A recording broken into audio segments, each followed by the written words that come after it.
for everything through edification, man. We're building. Right? Growing and building. Yeah, I got something real quick before we get into it. Let's talk about that. Right? We'll segue to that. All right, hey, Shalom. All right, we are the brothers of Great Millstone, Charlotte. All right, back into it, another live camp. With the spirit of power, Yahweh Ba'Shem Yahushai. Before we get started, you want to give all praises, honor, and glory to Yahweh Ba'Shem Yahushai Ba'Shem HaKadosh. Double honors to the apostles and elders of Great Millstone who taught us the truth. Double salutations to all you Akim out there laboring in the house of David, the elect, that's pushing his word with all truth, righteousness, and sincerity. Shalom to you, brothers. Shalom to the elect, man. All right, we out here another day to push. All right, and as we were talking before we started rolling, hey, let's get into inward growth. Let's talk about that real quick, man. Because right now, we need to be growing, all right, to sustain the times that are coming, basically, man. So somebody go to 1 Corinthians chapter 3, start at 5, right? And then somebody else, we're going to get that again in the NLT. So 1 Corinthians, right? Start at verse 5 for me, Bob. Whoever want to read that. All right?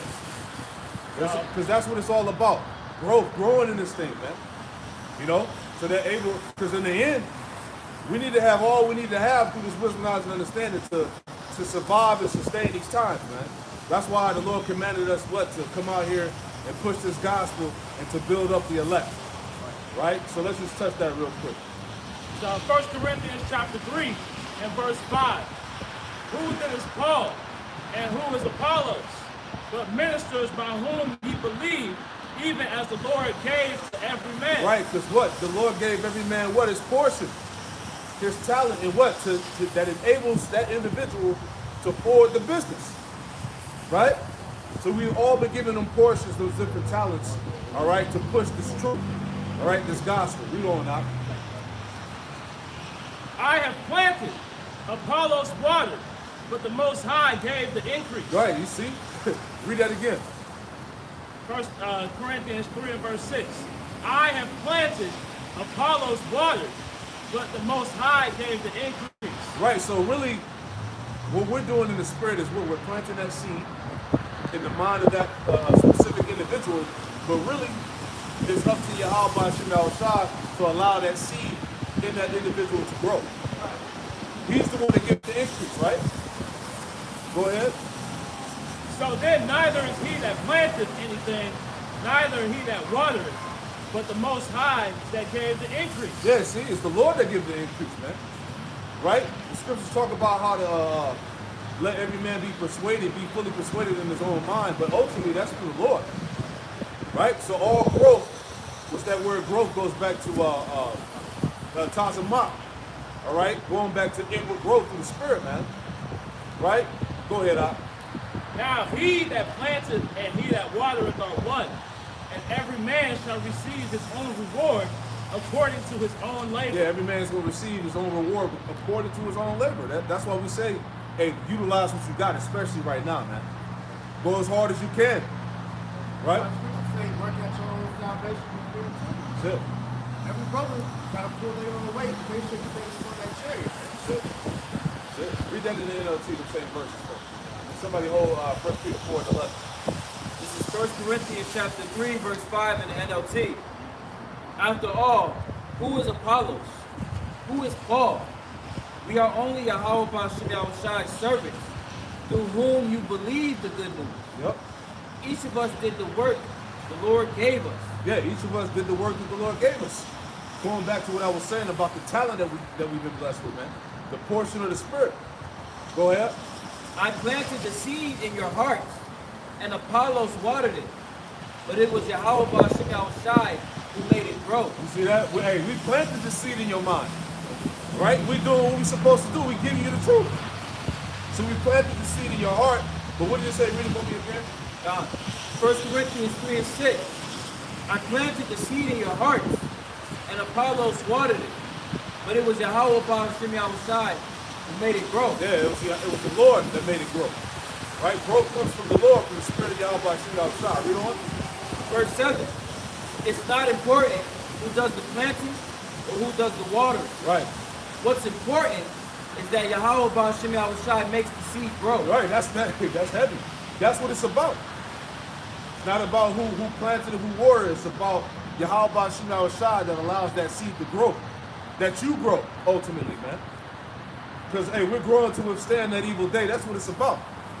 Hey, the elements, right? That plant got to grow up and withstand the elements. The scorching heat, the flooding rain, the cold. Same thing with us. Right? Read on out.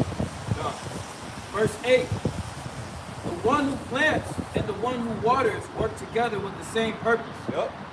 And both will be rewarded for their own hard work. That's it, man. And we're out here laboring for a reward, man, which is salvation, man. To make it aboard those chariots. Real quick, before we go to that first Peter, give me Isaiah 55 and give me verses 8 through 9 through 10, about the shop. Right? This is the book of Isaiah, chapter 55, and verse 9. For this is For as the heavens are higher than the earth, so are my ways higher than your ways, and my thoughts than your thoughts. Go ahead. Verse 10. For as the rain cometh down, and the snow from heaven, and returneth not thither, but watereth the earth, and maketh it bring forth and bud. Right, it said that his word, basically, it watered the earth. As the rain that comes down from heaven, the snow, it watered the earth. That's the word, man. And that's what the Lord is doing through the power of his word. He's watering the earth. Right. And what is it called? Read that part again about the water from blood. I'll read it back from the top. Yeah, got it. Isaiah 55 and 10. For as the rain cometh down, and the snow from heaven, That's right.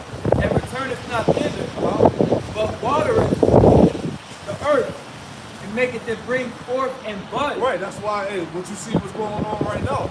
By the watering of the word, right, you're seeing the budding of what? Of Israel, starting with the elect, the awakening. All right? The house of David standing back up. There's truth flourishing throughout the earth. That's it. That's why you see them hands everywhere, man. Brothers going up. The Lord says the knowledge of the place. That's it. Out there, others go to hard. It's higher. That still goes to like burning hotter and hotter, man. But the closer we get, man, the more we feel compelled the spirit through the work. That's it. Hey, brothers is growing. The body's growing, you know. Go ahead.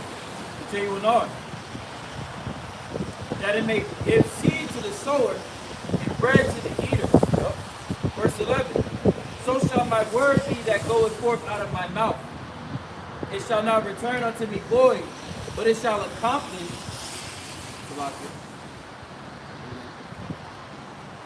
But it shall accomplish that which I please. Yeah. And it shall prosper in the thing whereto I sent it. Right, so the word of Yahweh Ba'Shem Yahushai is accomplishing what he intended it to do. Right? The awakening of Israel, the prophecies being declared, man, the understanding going forth, man. All right, the end of this man's kingdom. Right? The prince of this world being cast out. Babylon the Great being dethroned. Right? The shameful spilling, everything that ties in what? To the testimony, the spirit of prophecy, man. It's all happening. Right? So let's go to that first Peter 4 to let me have something about it. It's Isaiah chapter 46, verse 10. Declaring the end from the beginning and from ancient times the things that are not yet done. Saying, my counsel shall stand, and I will do all my pleasure. You got it, bro. Hey, just back it up with the elder brother said, man. The Lord said all these various things are going to take place before the return of his beloved Yahweh Shah. And we're saying all these things being made manifest, man. And the Lord said what? I will do all my pleasure, man. The pleasure of the Lord is to wake up the elect remnant of the nation of Israel and bestow unto them the Holy Spirit, which is spirit of truth through his son Yahweh Shah. And you're seeing that, man. Well, we rejoice. These promises take place, man. Yeah, we're rejoicing seeing the dollar crash, man. Why you niggas out here scared? Hey, we're rejoicing. That's one step closer. Like those are going down, man. That's right. We over here, we all happy about the dollar crashing, but we living in this bitch. They are Real living. quick, look at second Ezra 4:28. Because you niggas, this is the reason why you niggas scared, because y'all want to stay here. You know what I'm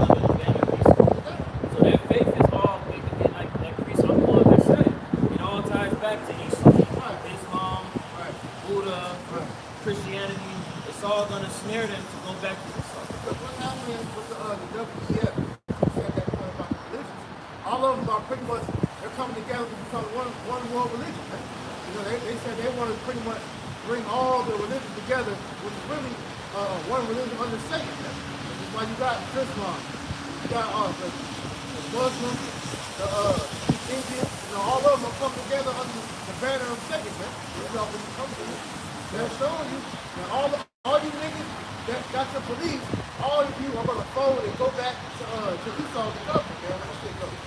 That's why the Lord said, man, I think this is really in trouble. And if the unity is lack of faith, we're not gonna let the lack of these faith, these niggas trouble us, man. You see the prophets come to pass, man. Who's not made more and more, man. Second Ezra chapter 4 and verse 28. But as concerning the things whereof thou asked me, I will tell thee, for the evil is sown, but the destruction thereof is not yet come. Right, so let's back it off the previous precept that came out with it. And it was written, but forget it, because we already queued in on knowing that the shit about to go, man. That the power going to back. That all hell's about to break loose, man. That Esau, being that great tempter that he is, man, he's going to put you in a position to where you try to make a choice. You're going to be on the Lord, or you're going to go run to him, man. Verse 29. If therefore that which is sown be not turned upside down, and if the place where the evil is sown pass not away, then cannot it come that is sown the good. Right, so we understand that this shit it's gotta happen, man. So yeah, we're gonna be put in a very tight situation where our faith is gonna be tried, but we have faith that Yahweh Shemel is gonna protect us, man. He's gonna get us through this situation, man. So hey, we gonna wake up one day, our bank account's gonna say zero. In July, when they implement this Fed Now app, all right, that we understand that that's all gonna lead into this damn microchip being implemented, man. You know, society going to hell, man. Hey, they closing down all these Walmarts. All right, that's gonna get turned into concentration camps, man. They got the country split up into these damn 10 FEMA zones, man. You know, with the cost, they everything ready. So we understand that this is all prophecy that's taking place while we're rejoicing. Didn't Donald Trump get indicted or something like that? Yeah. Yeah, so Which is ultimately bringing circles, but it's also bringing forth that division. Yeah. All right, because you know the damn Edomites gonna ride over that shit. Man. You know, these motherfuckers, they're mad about that. If Trump, if he gets found guilty, hey man, hey, these damn Edomites gonna riot. You know? It's been a lot of these various political heads that are aware of where politics. And they know that if Donald Trump gets off on this indictment, it's going to be a catalyst for him to be elected, which is even still going to sow further division. Yeah. So these niggas want him back in office. Yeah. Hey, 2024 is gonna be interesting. Man. That's what we know. yeah, they comparing this guy Trump to Jesus Christ. Oh, man, yeah. They called him, hey, the Great White Hope. That's it. That was his nickname when he was in office. Exactly. He might choose back. He was going to bring the salvation of America, making America great again.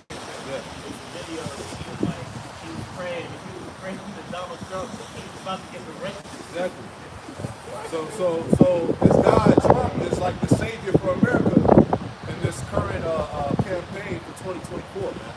So that's how you know this shit about it. It's gonna get crazy, man. Right? It's gonna be civil unrest out here, man. Right? Because this is all tied into what? Prophecy and also what? The infrastructure of the society breaking down, man. That's right. Right? So give me that real quick, Doc. Yes, sir. This is the book of Luke, chapter 12, verse 49. We at the doors of this thing, man. Right? Red letter, Yahweh Shah speaking. I am come to send fire upon the earth, and what will lie if it be already kindled. Yep, go ahead. Because hey, that fire is already kindled. We seeing shit pop off in the earth, the seditions, the uprisings, man. The people being fed up with their governments, man, their politicians. The lack of trust in the system. Right? We see all that. That's right. Go ahead. Say you know, verse 50.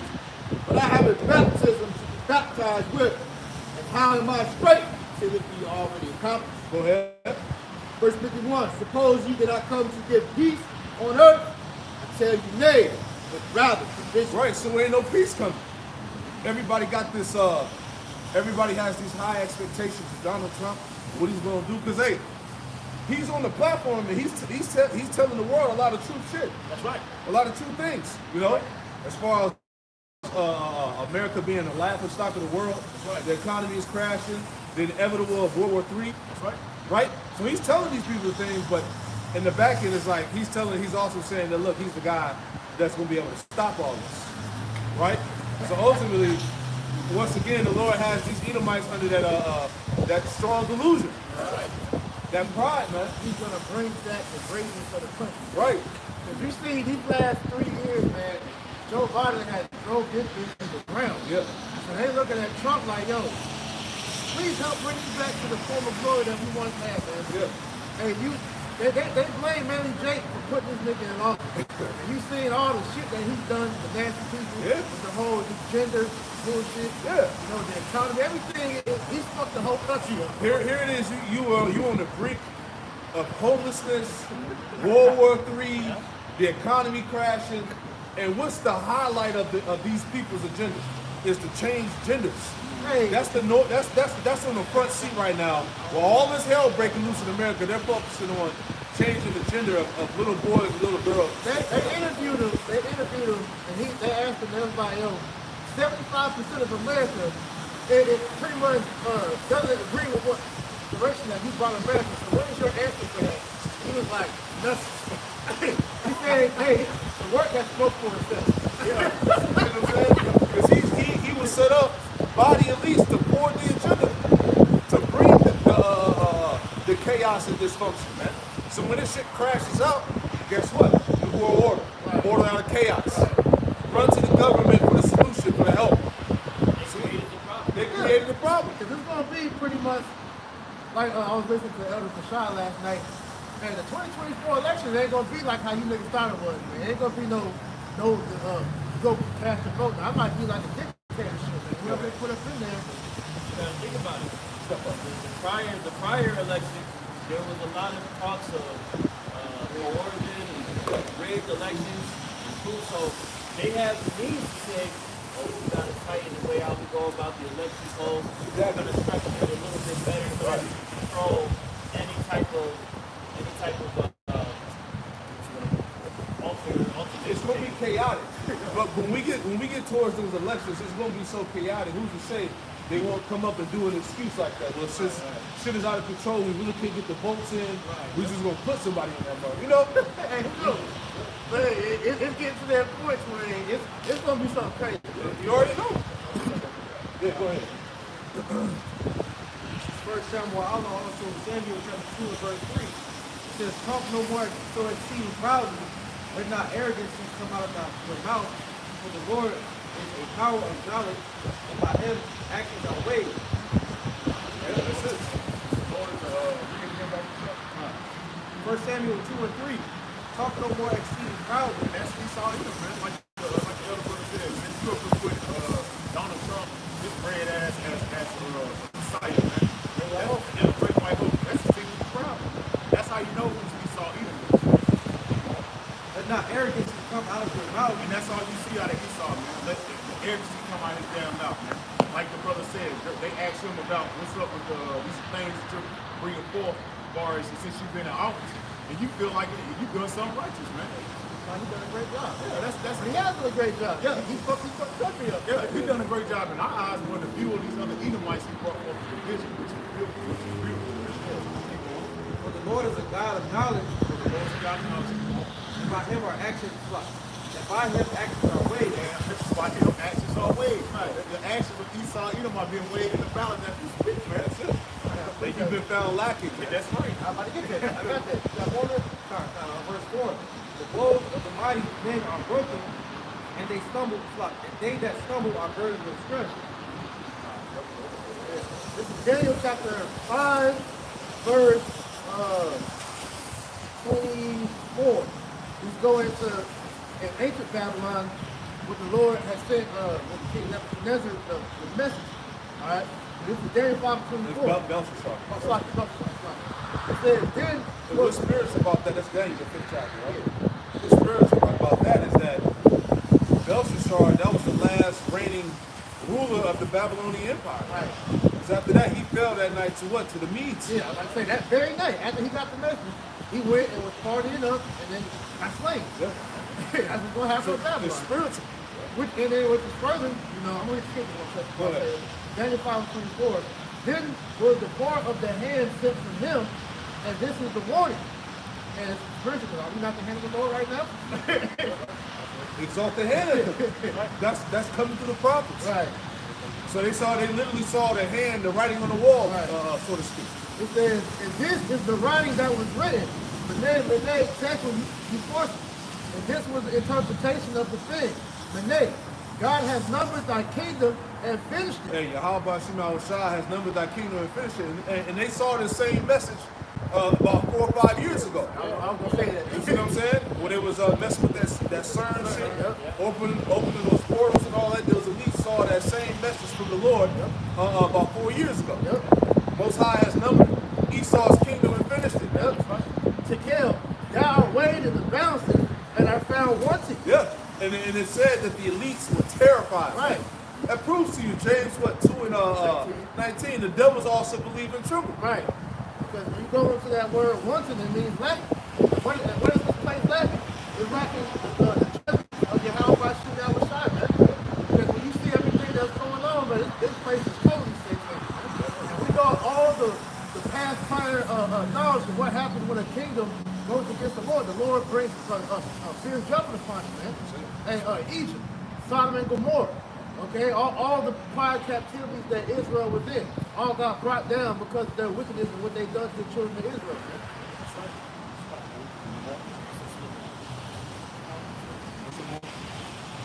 Verse 28. So Liz, thy kingdom is divided and given into the needs of person. Yeah.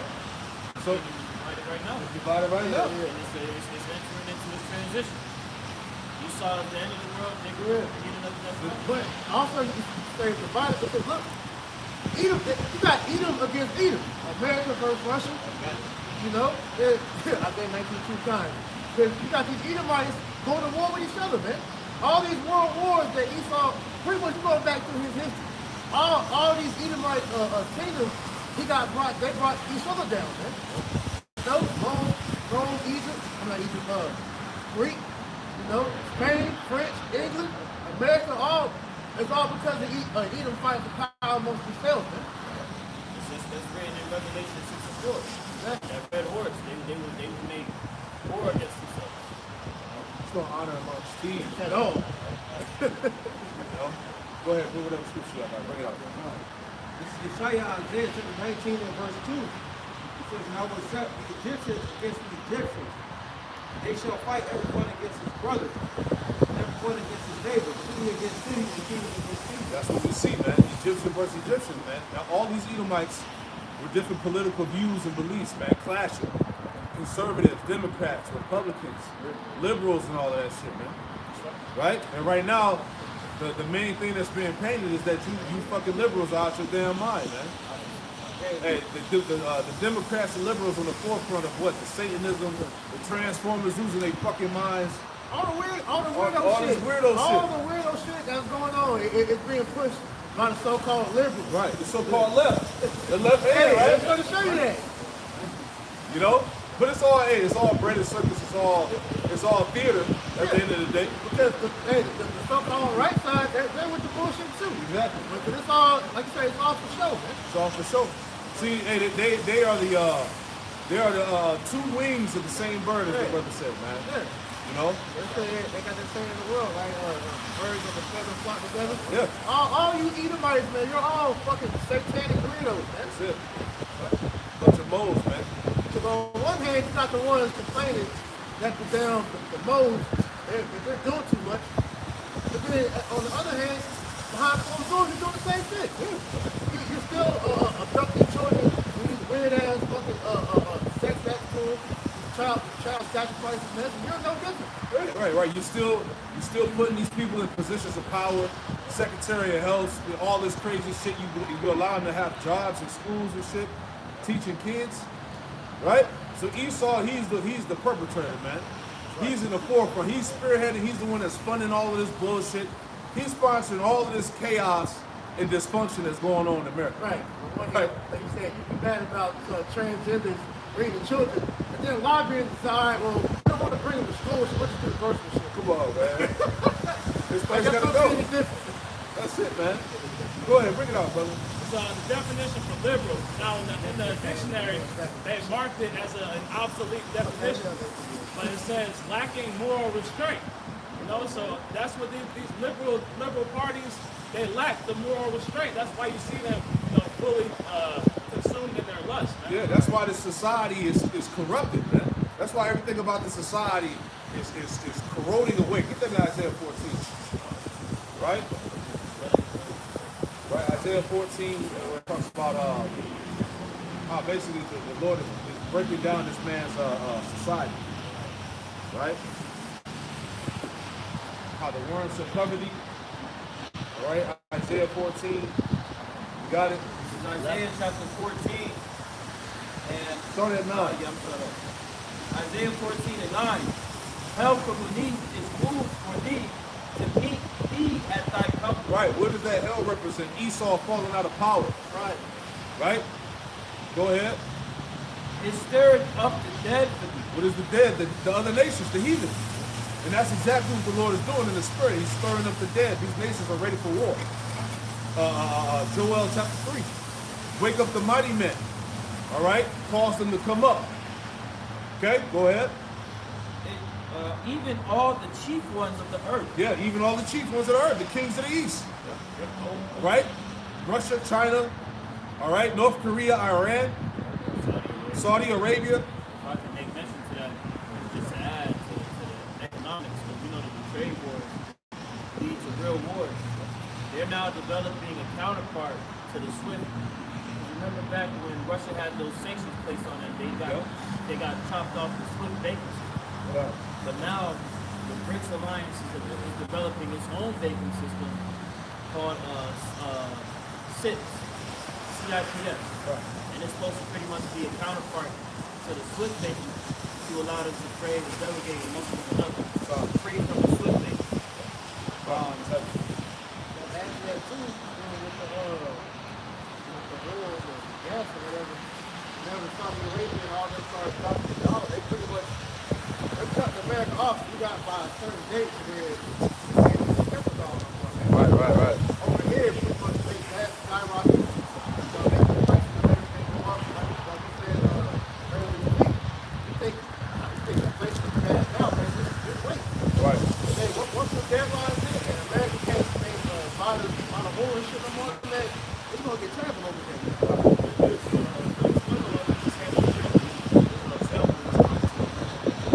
I saw a video. Them niggas taking that money to make it down $4.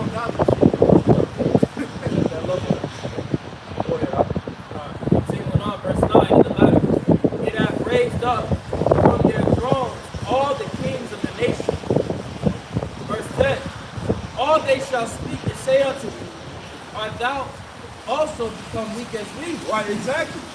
Hey, America has become weak as women. Read that again. God. Isaiah 14 and 10. All they shall speak and say unto thee, art thou also become weak as we? Right, because hey, these nations, they're seeing this bullshit, man. They're seeing the push of this transformer bullshit, man. All right, this sodomy agenda that's going on, man. All the weirdos in the military, I just went into the lesson of how pretty much it was over 75% of America's military is unfit and mentally unfit and ready for war. Yeah. Right? Look what they're doing. While you see these videos on the Russian troops doing their workout, you see American troops doing dumbass TikTok videos, recording themselves, doing nothing. They in comparison when this warfare really starts to pop off, man, a lot of them motherfuckers go try to go AWOL. Exactly. So these nations see that there's blood in the water, man. Right? Basically, America is vulnerable right now, man. Right? Read on now. God. Verse 11. Thy pomp is brought down to the grave. Right. Thy pomp is your pride, man. It's brought down to the grave.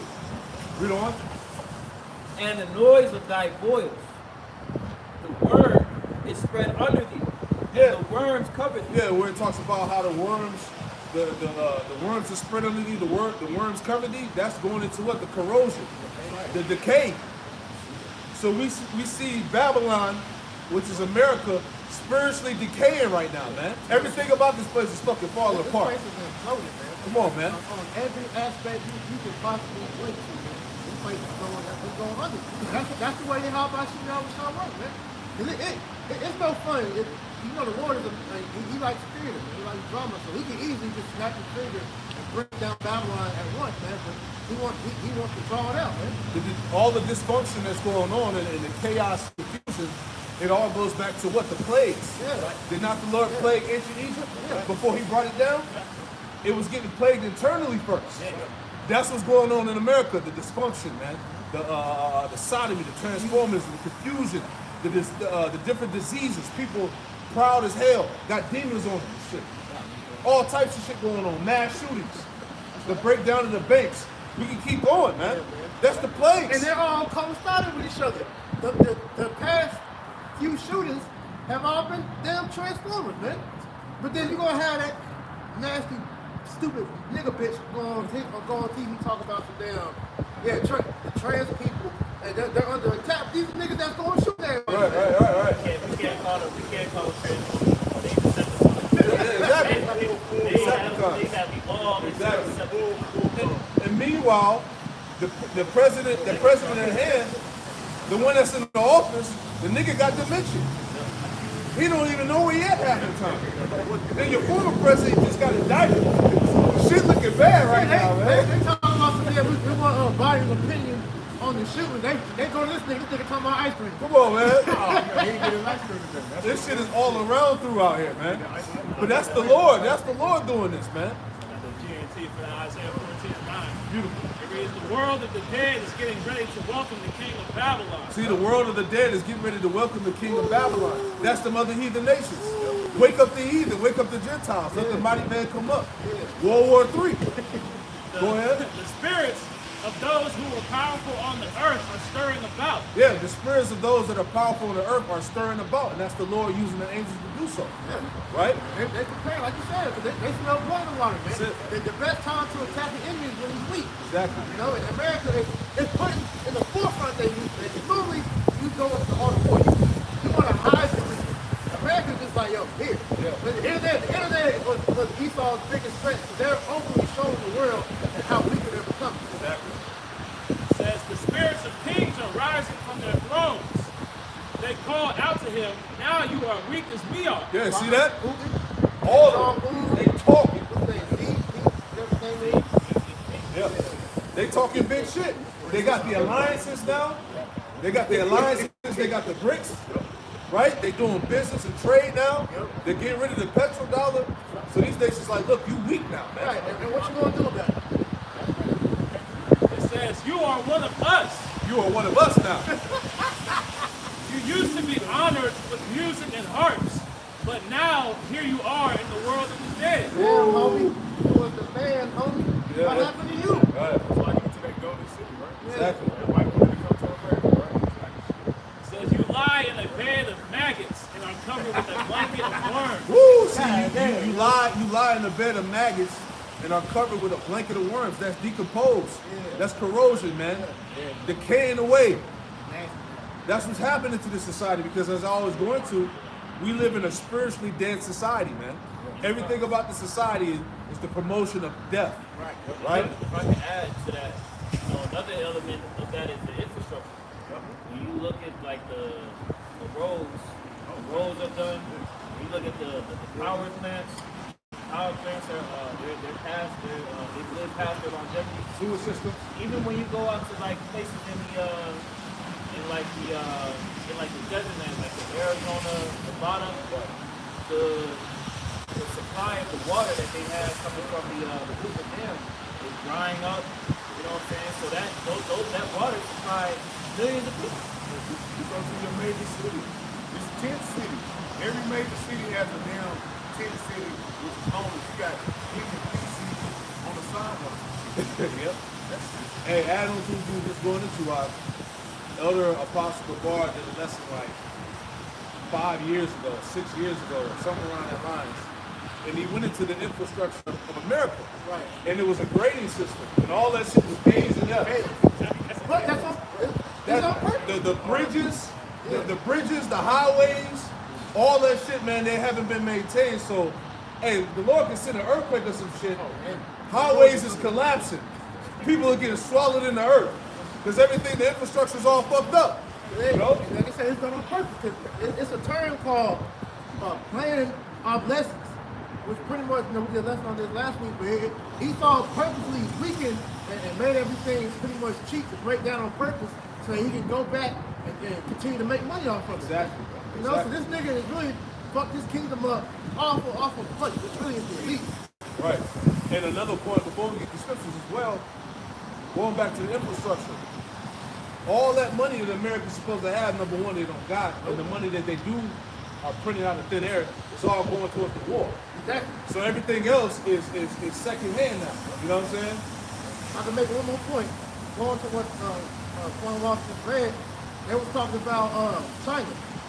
They was like all this money that America owed China. They were talking about with the I think it was cocaine they were getting. And so they was pretty much not. They said they weren't gonna pay China back for the drugs they were getting from them. So China was pretty much like, all right, well, we're gonna cut you off from getting the cocaine. So now you got the fentanyl that they're shipping in from China. And so there was like all the people that's dying. This is a drug addict that was breaking this shit down. It was like they're pretty much trying to get back at Americans. They're shipping all this fentanyl over here and they're killing Americans and they're making bank off of these Americans dying from this shit. So they're killing two birds with one stone. They were actually the CEO too talking about it. Yeah. I'm trying to That's crazy. That's done on purpose. And it's all coming out. Yeah, because like I said, America owes China this money. They pretty much told them like, yo, you're not getting this shit back. So China was like, all right, here you go with this fentanyl, and everybody that fentanyl don't have a shelf life. So these niggas is just taking this shit, not knowing how powerful it is, they just dying. And America is still shipping this shit in. Go ahead, Axelaki. got something real quick.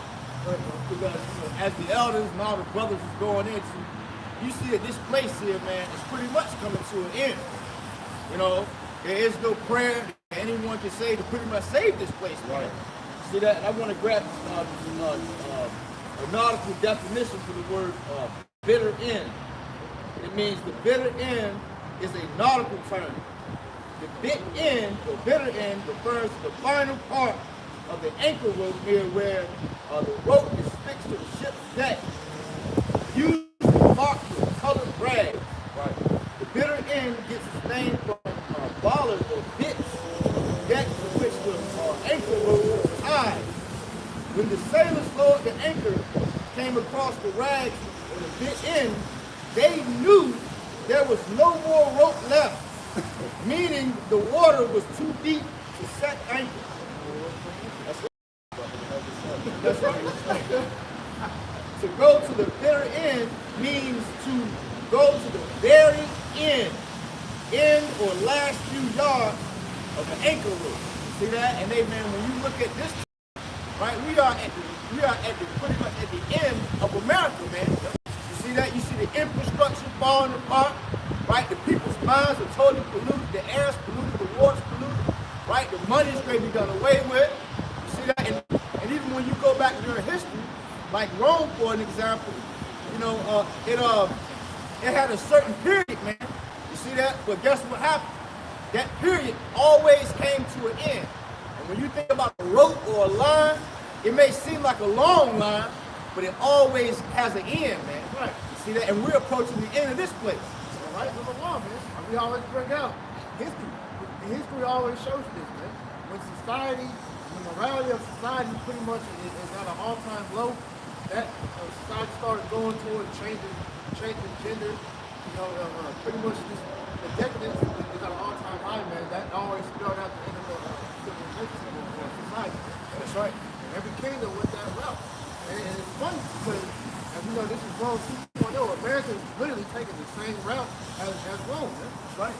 That's the fall. That's right. Right? Go ahead, bring that out. This quite off Ecclesiastes chapter 7 and verse 8.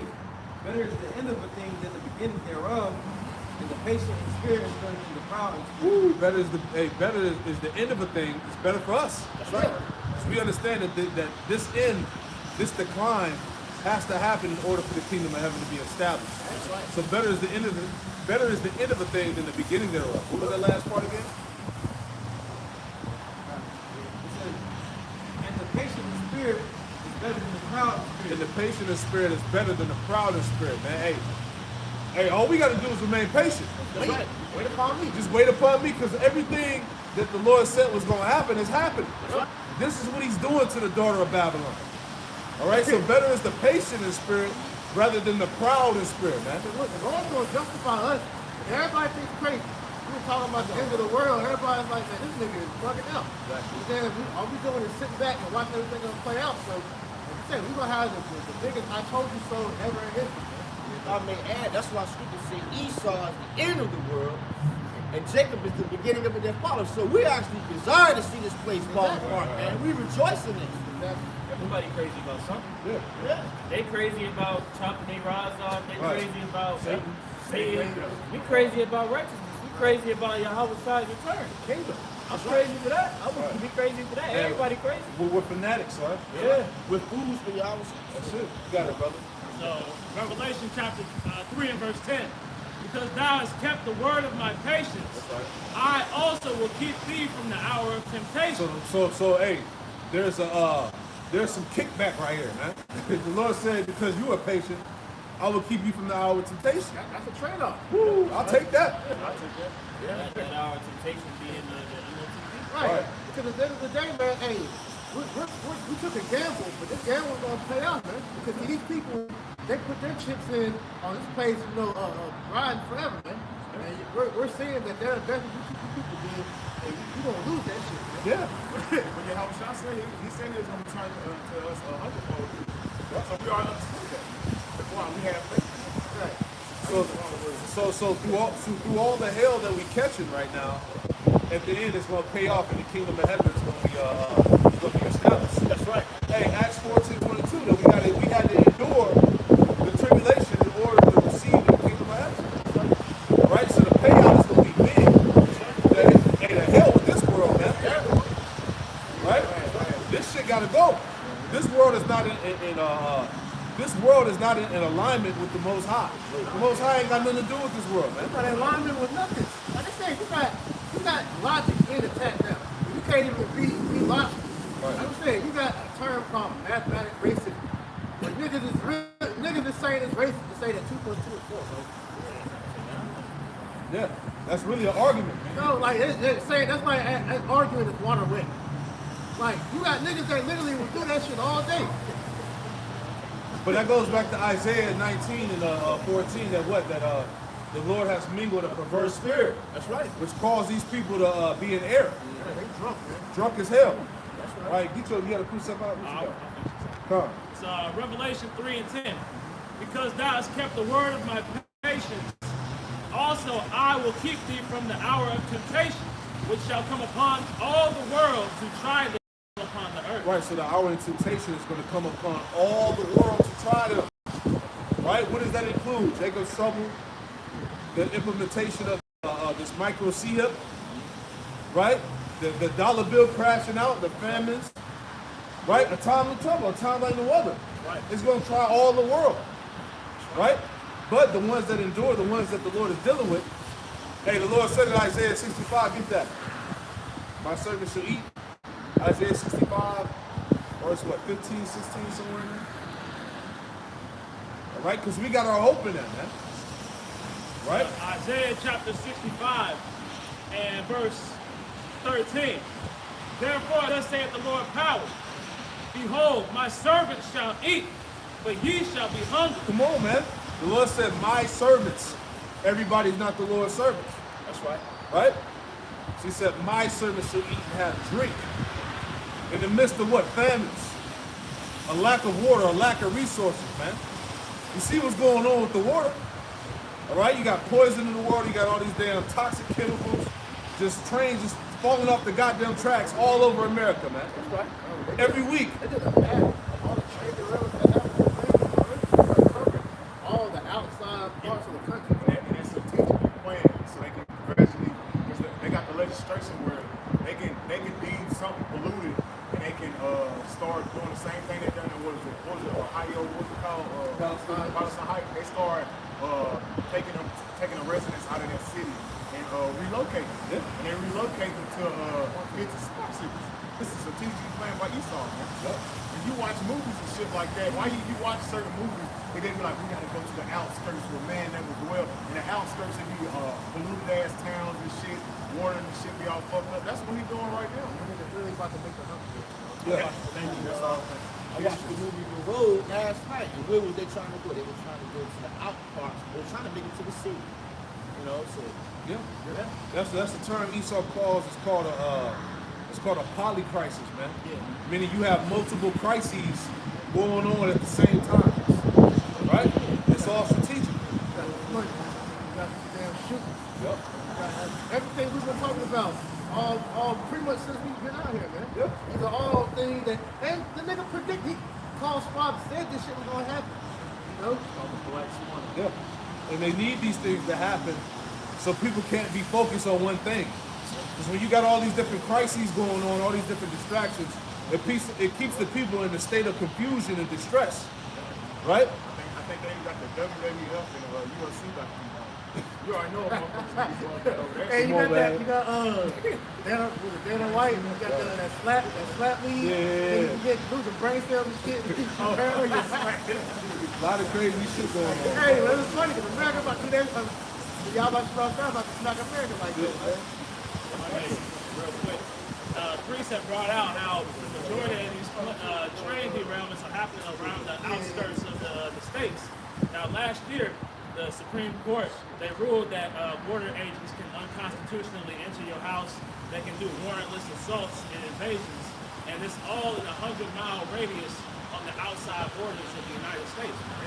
So all these train derailments are following that same map line. And it's no coincidence, all the states, especially in the South, you got Florida, North Carolina, and various other states, they all said you don't even need a gun permit from them. You get a purchase a gun. Why do you think they're doing that? Be the wild, wild west right there, man. They ain't got no cover. No clue. No clue. That's what makes it so beautiful. The Lord don't want to get you. He only wants the remnant to understand what's going on. You think it's things that they got it, bro. Other more, like I said, you got all these guns, niggas, you only got 2 hands. Isaiah 65 and 13. Therefore, thus saith the Lord power. Behold, my servant shall eat, but ye shall be hungry. Behold, my servant shall drink, but ye shall be thirsty. So that shows you right there in that precept that everybody is not going to be taken care of. You see what I'm saying? You're going to find out that Jesus said he don't love everybody in that day. All right? Go ahead. You ain't seen that during the lockdown. Facts. He loved everybody. Why is everybody dying? He says, behold,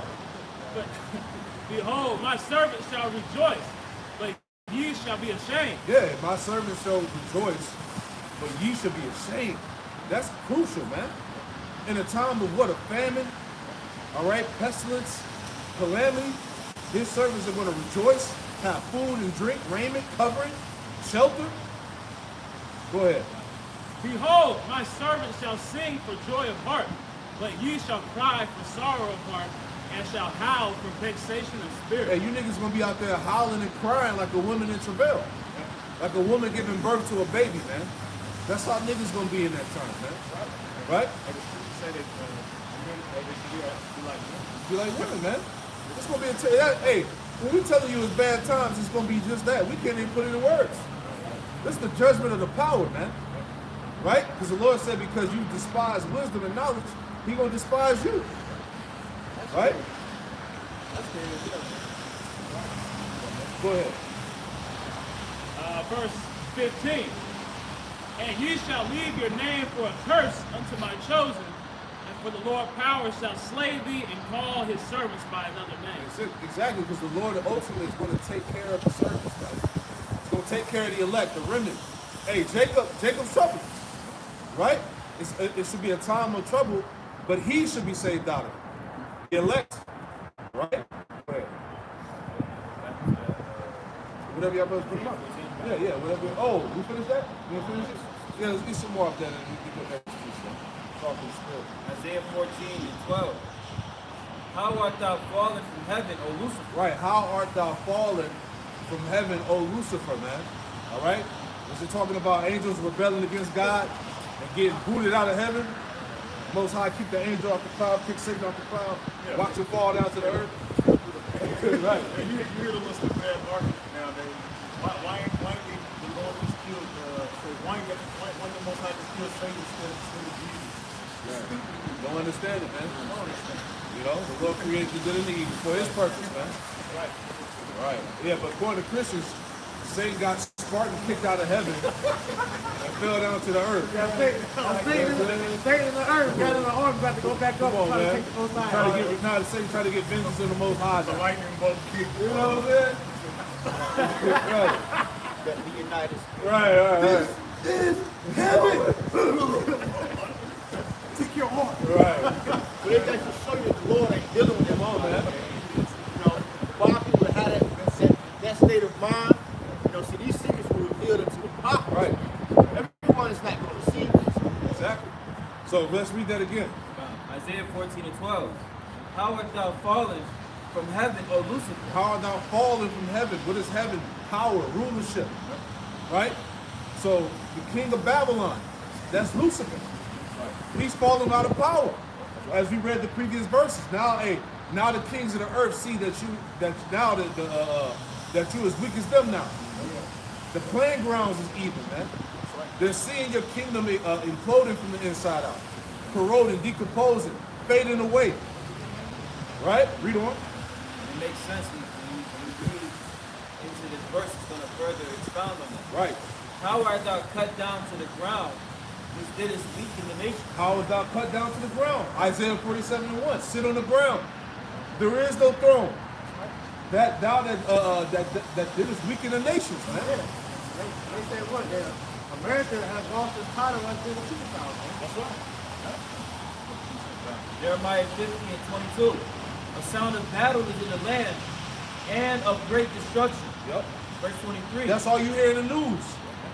Donald Trump, in his 2024 campaign, talk about World War III, how we need to stop it. Right? He said once the economy crashes, it'll be the biggest loss in 200 years for America. He said it'd be the greatest loss in 200 years for the Republic of America. Put it like that. Right? It's over. Go ahead. Verse 23. How is the hammer of the whole earth cut asunder and broken? How is the hammer of the whole earth showing you that what? America, Babylon, was that hammer of the whole earth, man. That devastated nations, man. That plundered nations and economies, man. That took over lands, right?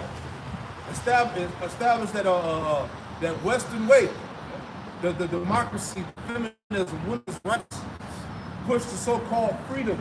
Yeah, all that wickedness, man. Before, and these nations were hesitant to speak up against America, but now that's all you see it all throughout the news, the different videos, especially on TikTok, man. All these different nation leaders, openly just talking shit, man. Yeah. You know? Again, what is it, Uganda? You know, talking about, yeah, we ain't stepping down homo shit over here, man. You gay, you need to be dead. Yeah. You know? Which is right, man. And look what happened. Just going back to the Trump record. Look what they did to Japan. They dropped the Hiroshima and Nagasaki. They dropped the atomic bomb. Look what they did to South Korea, North Korea, Libya, Afghanistan, Iraq. All those nations, man. Because they have seen America's formula, which is to make them weak. They're starting to reject that shit. That's why you have China, Russia, and they're requiring the men to be men now. You know, they accept that 60% over there. Yeah, finish it up. So Isaiah 14 and 6 is land back to the picture. He who smote the people in wrath with continual strokes, he that ruled the nations in anger is persecuted and none hindered. So all these nations, they're going to get full revenge on Esau Edom, man. We're seeing that through them coming together to come against this God, man. To slowly bring this system down and allow Babylon the Great to implode, man. I got to add on to that before you go back. Go to Isaiah 33 and 1. I thought about that too. Yeah, right? Isaiah 33 and 1.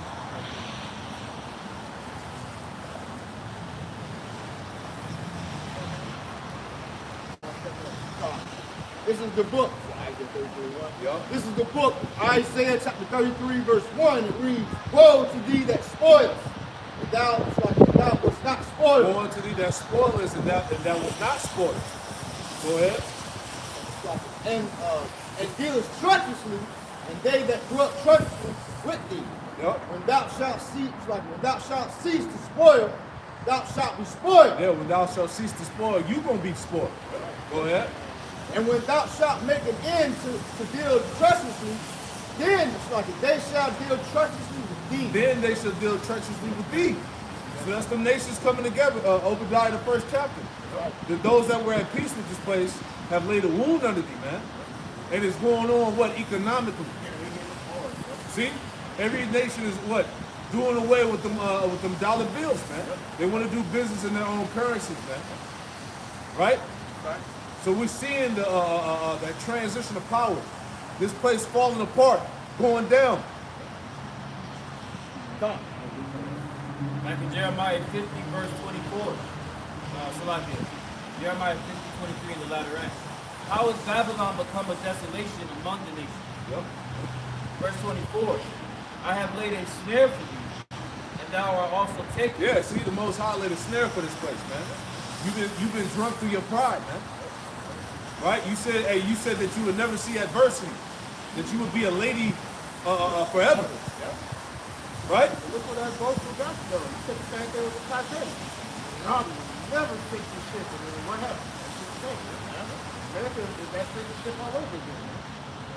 That's right. O Babylon, and thou wast not aware. You wasn't aware. The reason why you wasn't aware is because you was drunk in your pride. You was content, you were comfortable, man. You thought you were invincible. Right? It's Jeremiah 49 and verse 31. Hey, eventually, at the end of every story, that bully always get his ass whooped. Every movie, every story, man. They don't always lose. Hey, somebody step up to that villain, that bully, and beat his ass. Right? You ain't in charge no more, man. Go ahead. It's Jeremiah 49 and verse 31. Arise, get you up unto the wealthy nation that dwelleth without care, saith the Lord, which hath neither gates nor bars, which dwell alone. Yeah. The one that's Babylon the Great, man, a nation that's dwelling without care, that moving without any type of interference throughout the earth. And now the nations are starting to stand up against them, man. Right. They still moving with that pride. Because you actually just had a representative from America go to Taiwan, and the Chinese warned them to not do that. And they still went ahead and did that shit anyway. Not understanding their state, not close to another one, but not understanding the height of what's going on. These nations are not playing with America. But America's pride, they're so puffed up, they think that they can just move however they want to. Not understanding these nations is ready, they like the elder had quoted, they laid that wound underneath. You know? The days are over.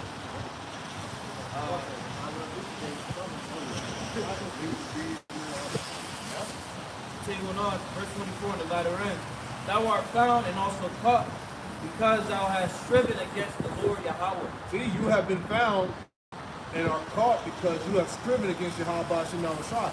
How did America do that? By Xing out the Lord, right? The law, statutes, commandments are nowhere in existence in this place. Everything contrary to the Bible is pushed. They did away with God. They did away with the law, statutes, commandments. They pushed Satanism, homosexuality, corrupted the Lord's people. You destroyed the food supply, water supply, the world itself. Animals are sick. Nations are oppressed. Right?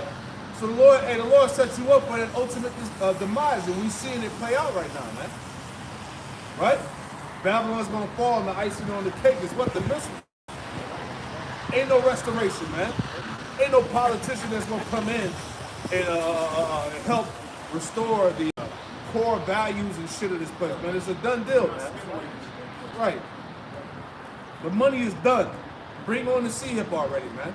You either might stop playing with this shit, right? Hey, because you operating off the will of Yahweh Shemel Rashad, and the Lord is the one that's pulling the strings, right? You play, like your brother said, you play off the two prophets. We tell you what's going to happen, and it happens through the Spirit. That's it. Go ahead. chapter 2 and verse 15. Woe unto him that giveth his neighbor drink, that putteth thy bottle to him, and makest him drunken also. That's what the elder brother quoted. That's why he says, woe to him that gave his neighbor drink. Hey, you see the whole world is drunken off the philosophy of America, man. Everybody is in the tune of what America's doing, man. That's why you see the whole world is in nothing but confusion. That thou mayest look on their nakedness. And you see that amongst our people, man. That's why the Edomites, they look at Jake like Jake is completely desperate. They don't know what the hell is going on. Jake is in a mindset of fucking problem, man. And you see that amongst other nations, man. Because they're taking on the waves of Babylon, man. And we're seeing this nation start to sober up now, man. Yeah. You know, and meanwhile, Babylon is still sloppy drunk over here. Intoxicated. Not knowing a lot of these legislations that can be pushed out. It's a strict act. Jake don't even understand that's going on. They think it's a ban on TikTok, not knowing that's a ban on all your rights, man. Your freedom of speech, these GUNs, I don't want to say that for YouTube purpose. They about to take all that shit. TikTok ban goes beyond just TikTok. They're targeting all social media apps, video games, media fusion.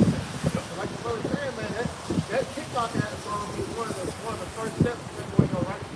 All of them. That's the catalyst of patriot, man. That's backing up the patriot. Jake don't understand that, man. So now you're giving your government full control of your existence, man. That's why they're going so hard with this new Fed now. They just stabbed up old buddy with the cash out. They just took his ass out. Now they got to have full control of your money, man. Yeah, they took out all the crypto niggas. They got rid of all the crypto guys. They took out the cash app guy. Who else? They said they're coming for Bitcoin. That shit crazy. And then you have with SBF, and they demonized him because he was out there moving the billions of dollars out of the FTX. He moved all the money out of there. That pretty much gave reason for the CBDC to be introduced because there was mistrust amongst these very different cryptocurrencies. That's actually something that we're going to talk about with the European Central Bank. He actually came forth and admitted the CBDC's purpose.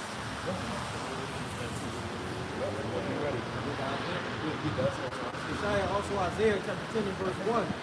Woe unto them that decree unrighteous decrees, and that write grievances which they have prescribed. Right. Woe to them that decree unrighteous decrees, and everything that the brothers is breaking down in the spirit.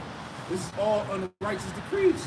This is all about what? Taking away your freedom of voice, freedom of speech. Basically, your rights as a human being, man. Right? Because we're coming into what? A time, and this system that's being implemented is all about what? Slavery, man. Yeah. Servitude. You're going to be enslaved under a digital society, a new digitized society, man. Right? Yeah. National IDs. Facial recognition, all that. Recognition. You got this one guy who went on TikTok and he showed how every little thing in the store that you would try to open, it has a scan thing. You have to scan to even open it. So they already got all these things in place. That's the new way of buying and selling, man. It tells you how much carbon is on everything, whether it's food, your tickets. Everything you do is not to show you how much carbon is in your stuff. It's all about monitoring and then it's These enactments upon the mass graduate. He saw even the strategic when he rolls these things out. He understands the psyche of the masses, and we have to strategically implement these plans over time. Reaching this pinnacle, this apex. It's crazy because they told the people once December the 13th hit, and when they introduced the CBDC, they said within 8 weeks that we're going to start, the banks will start implementing this. Why 8 weeks later, the Silicon Valley Bank crashed? Really, literally, right after that, the banks crashed, and then they say, no, the FDIC, they started to take over, man, and introduce the CBDC. Come on, man. This devil put everything in people's face, man. The men of the Lord out here on the houses and niggas warning you before these things take place, man. That's crazy. Somebody get that? Have a good 2-1.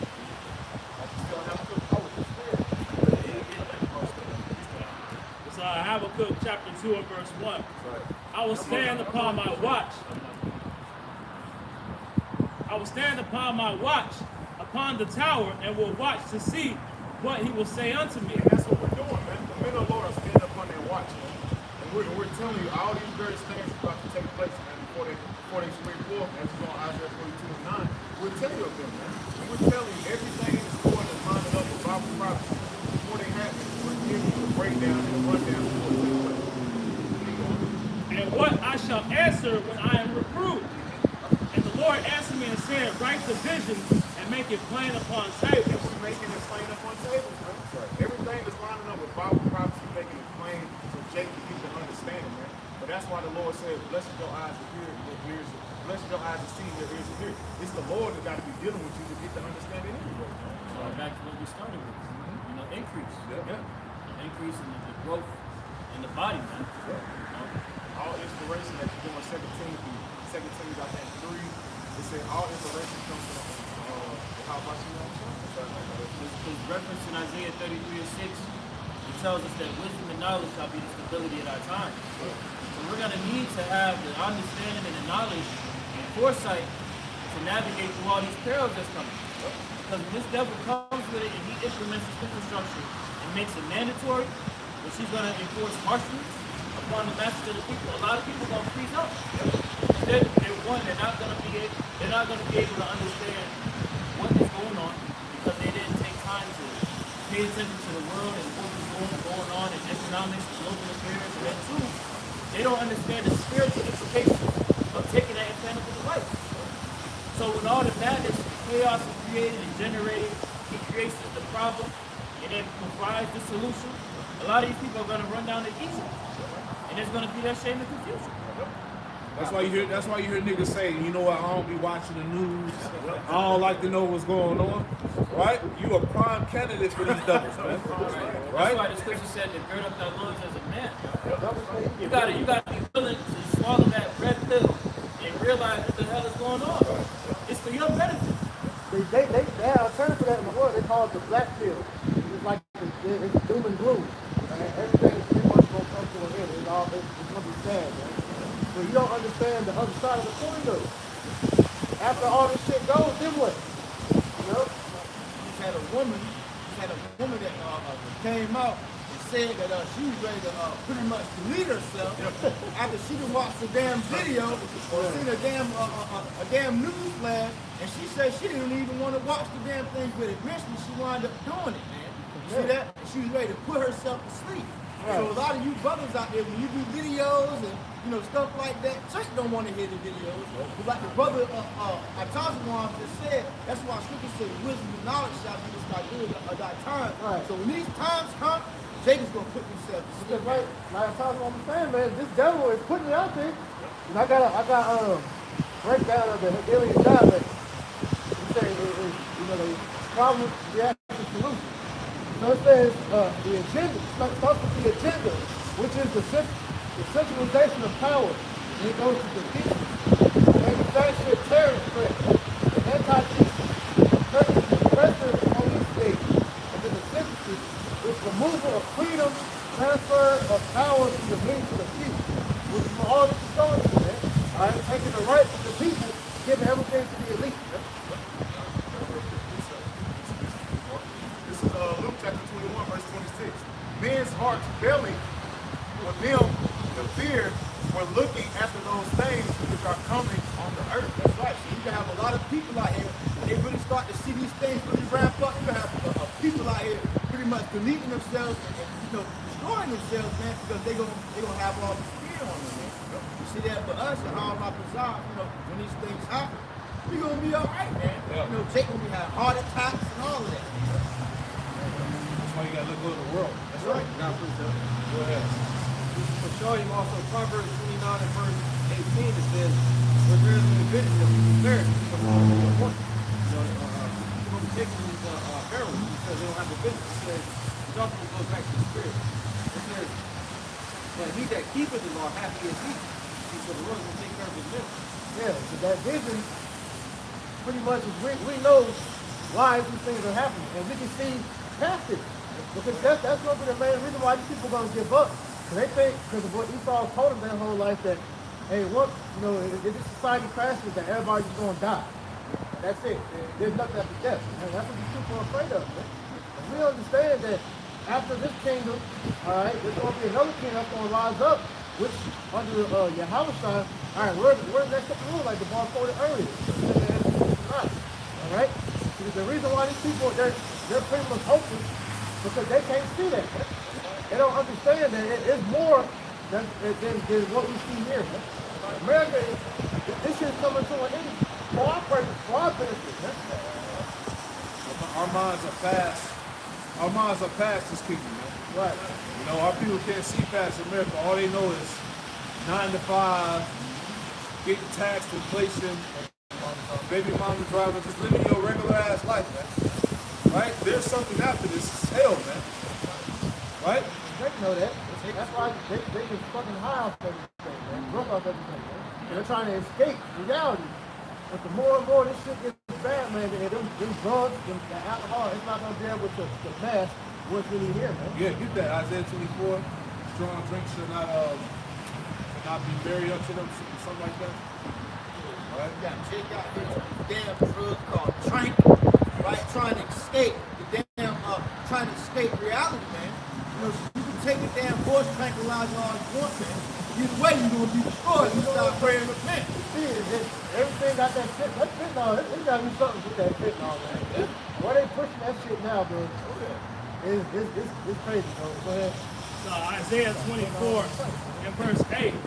The mirth of the tabrets ceaseth, the noise of them that rejoice ended. Yeah, the noise of them that rejoicing in it. All that's happening in this society, man.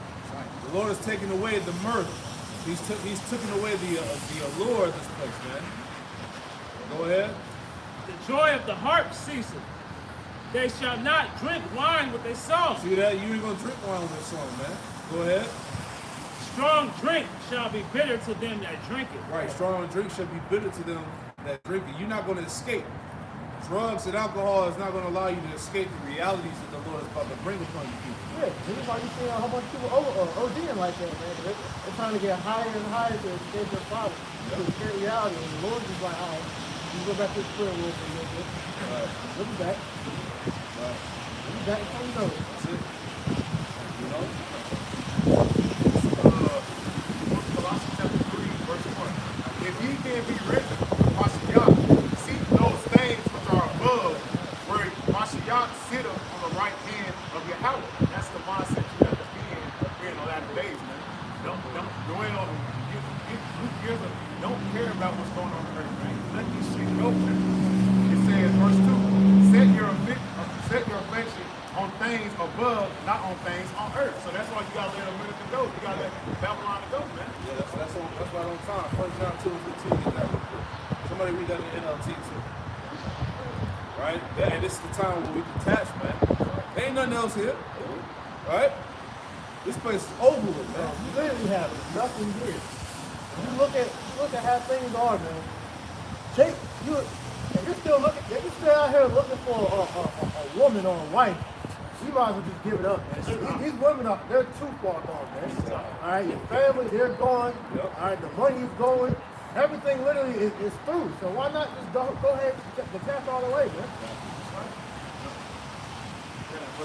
Yep. So 1 John chapter 2 and verse 15. Love not the world, rather the things that are in the world. If any man love the world, love the Father is not in it. Yeah, man, it's time to give up the world, man. This world has been given over to Satan, man. The Lord ain't got nothing to do with this world. Love not the world, neither the things that are in the world. Right? You do that in the NLT too. Yeah, they go back to the NLT. Verse 16. For all that is in the world, the lust of the flesh, the lust of the eyes, Because the lust of the flesh, this world, it's all about the flesh. How to appease the flesh. Right? Go ahead. and the lust of the eyes, the crown of life is not of the Father, but is of the world. That's all the world offers, man. Fleshly things, carnality, shit that don't really matter. Can't satisfy you. You know?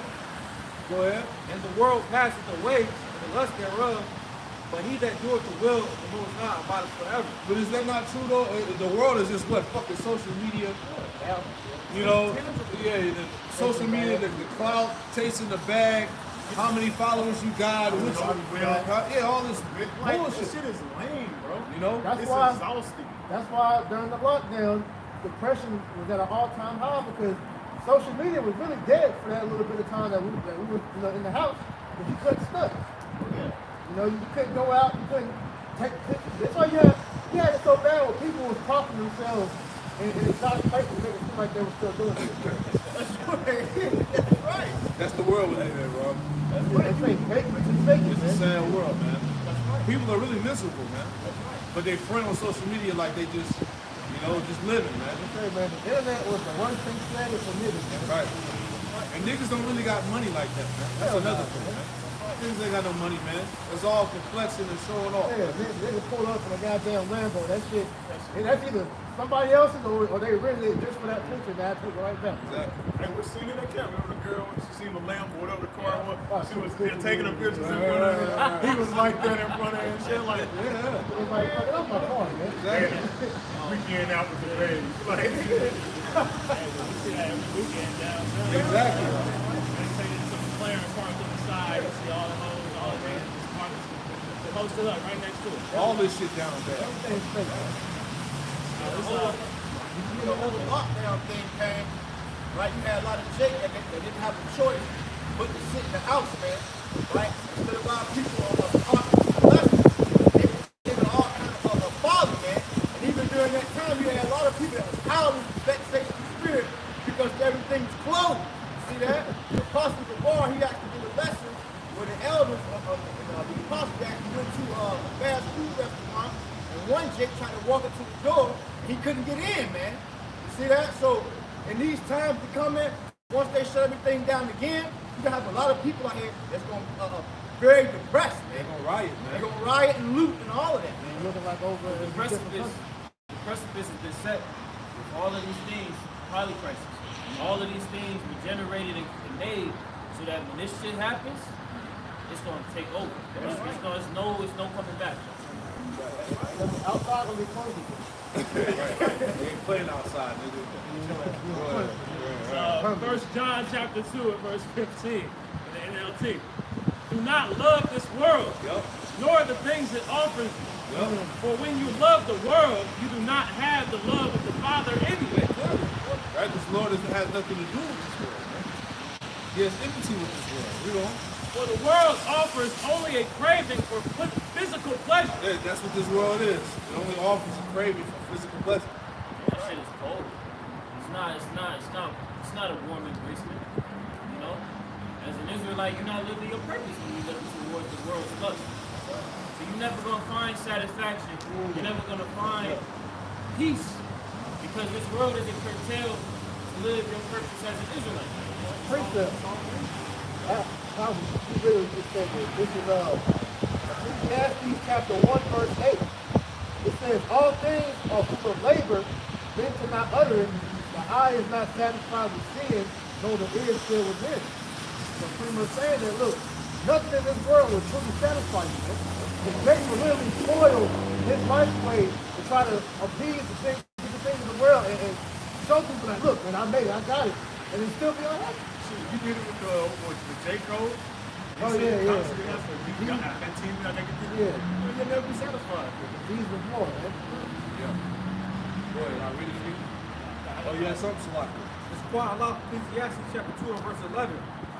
Then I looked on all the works that my hands had wrought, and on the labor that I had labored to do, and behold, all was vanity and vexation of spirit. There was no profit under the sun. Yeah, Vexation of spirit. that word vanity means empty.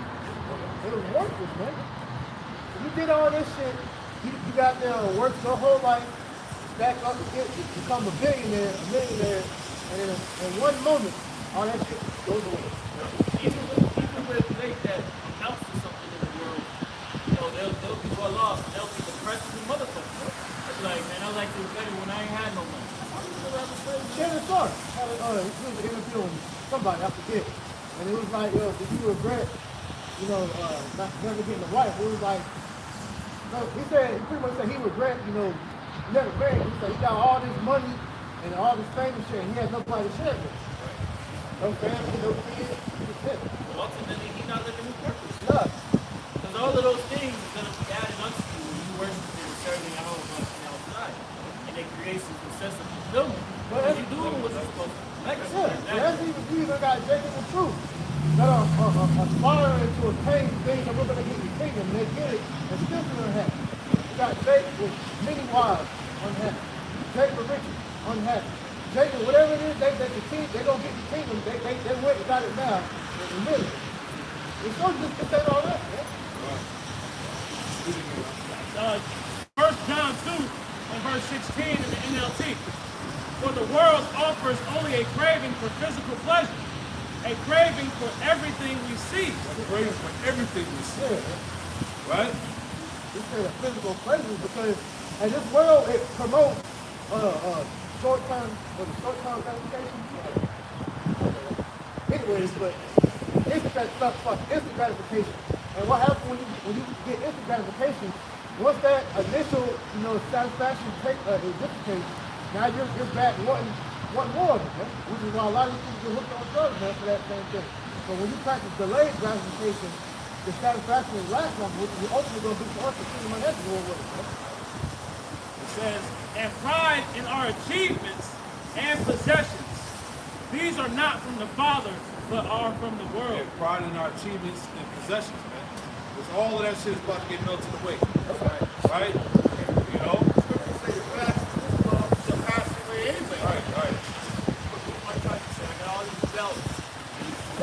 Then when he said that, you're like, it don't even mean nothing. Don't mean nothing. All the trophies, belts, accomplishments, degrees, none of that shit means nothing in the end. Right? Right. If I can add to the point right here. You got it. 2 Peter chapter 3. 2 Peter chapter 3 and verse 10. But the day of the Lord will come as a thief in the night, in which the heavens shall pass away with a great noise, and the elements shall melt with fervent heat. The earth also and the works that are therein shall be burned up. That's right. So the earth, So, if you know that this place here is ready to burn the hell up, everything that's pretty much in it ain't gonna mean nothing, man. Everything is ready to come to ashes anyway. See that? So why not do your best to come back and turn your how about shit that I was shot, man? Right? says we went into the camp like about 2-3 weeks ago, the legacy of Yasharala. When you look at the legacy of our people that abided in righteousness, their legacy is forwarded generations. That's right. Think about the apostles, think about the elders, think about the men of the Lord that are read in the scripture. Their legacy is forward. That's right. Now you had individuals around those times in these various dynasties and rulerships. Their legacy is done away with when those kingdoms go down. And it's going to be the exact same way with Babylon. You're not going to hear nobody talking about LeBron James breaking the fucking scoring record in the kingdom of heaven. You're not going to hear about Kobe. You're not going to hear about these actors, Denzel Washington, Jay-Z, the president. When this current dominion is done away with, the works therein are going to be burned up as well. They're going to be forgotten. Yeah, that's right. That's the memorial. That's the fire and brimstone. Exactly. The destruction will supersede all the bullshit that you caught yourself up in. The glory of America will be at the most. That's gonna get What you doing earlier, just like the Sodom and Gomorrah. That was a memorial, man. And if they go over there right now, still cannot build on that land right now. That's the same way this place is going. That's why the Lord said he left Sodom and Gomorrah as an example how not to live wicked. Exactly. Back in 1 John chapter 2 and verse 17 in the NLT. And this world is fading away. Yeah, we clearly see that. This world is fading away. Everything is dying, becoming weak. Shit is played out, whack as hell. Right? Look at the natural state of life. We at the point now where people are literally integrating augmented reality with their real lives. Now let's talk about the life expectancy in America is at the all-time low. Even wickedness is played out, man. This place is done. CTD, man, something to train. Right? So if you're still caught up in this place mentally, man, you're going to be destroyed right along with this place. And this place is ready to come to naught. You see that? And if you caught up in here, you're going to come to naught. 1 John 2:17. And this world is fading away along with everything that people crave. Yeah, along with everything that people crave. Everything is dying, is whack. Everything is trash, man. Nothing is the same anymore, man. That's what we talked about. America has lost its glory, man. It's done. That's right. Yeah. Right? A good example of that you have with the whole sneakerhead community. They was pretty much speaking out. You got these makers sellers like Foot Locker, Space Line. They're now selling fake shoes, the knockoff shit, man. So it's like we're at a point now to where everything literally has lost its fame. You know, nothing makes sense anymore. Yeah. Social media is whack. Food is whack. People are whack. The club, whatever, you know. Nightlife, whatever, you know, whatever you want to find pleasure in is trash, man. Everything. Right? That's the Lord taking the spirit away from Babylon, man, out of America. That's right. And after the 90s, that was the end of America's glory days. Yeah, that was it. You know? And this world is fading away along with everything that people crave. Yep. But anyone who does what pleases the Most High will live forever. That's it, man. That's why we out here laboring, man, because we understand that, hey, we don't have a continuous city on this side, but we seek one to come. That's the right. kingdom, everlasting life, man. All right? It ain't going to be any decay in the kingdom of heaven, man. The kingdom of heaven ain't going to get played out, man. Right? You know, you're not going to be bored in the kingdom of heaven, trust me. Come on, man. You know? Go ahead. This is Jeremiah chapter 51, verse 6. Flee out of the midst of Babylon and deliver every man his soul. Be not cut off in her iniquity, for this is the time of the Lord's vengeance, and he will render unto her a recompense, man. Right. And that's what's coming to this place, man.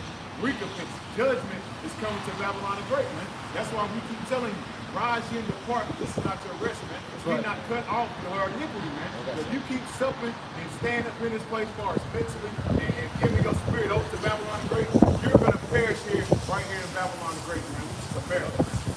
I got something real quick. Go ahead, brother. Isaiah 52.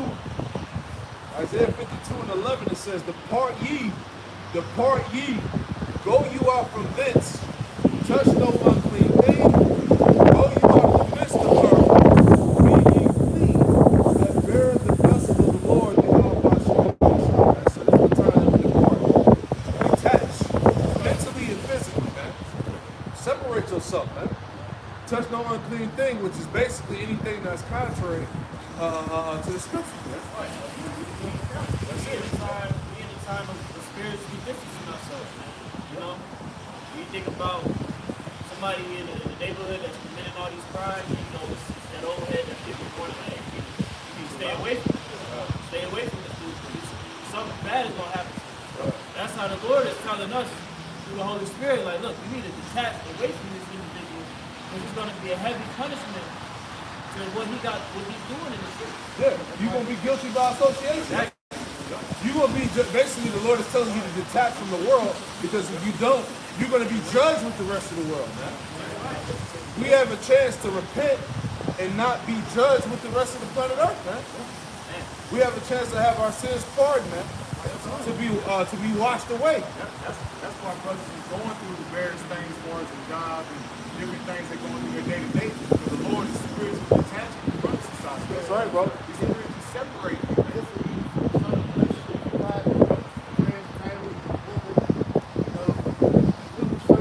That's right. All that is for the purpose of detaching from Babylon. This shit go, we have no streaming channel.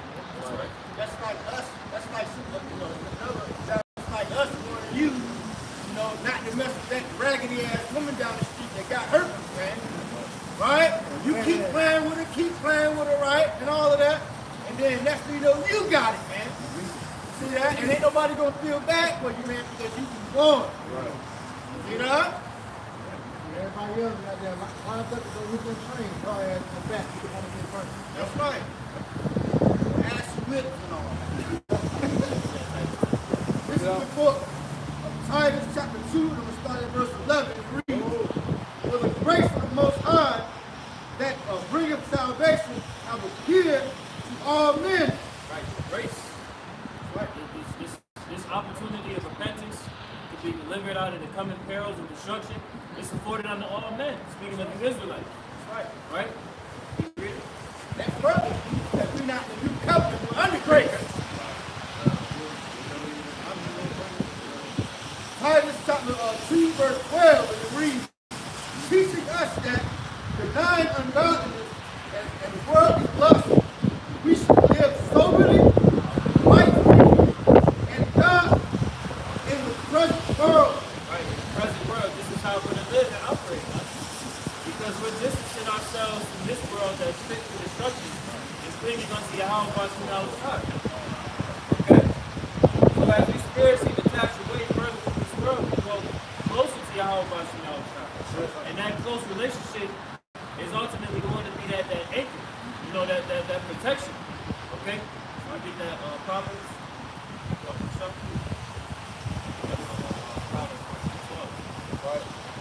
You know, Because hey, as we see the state of the world today, that's why we have to spiritually attack. We have to spiritually distance ourselves, man. Look at all the lewd madness out there.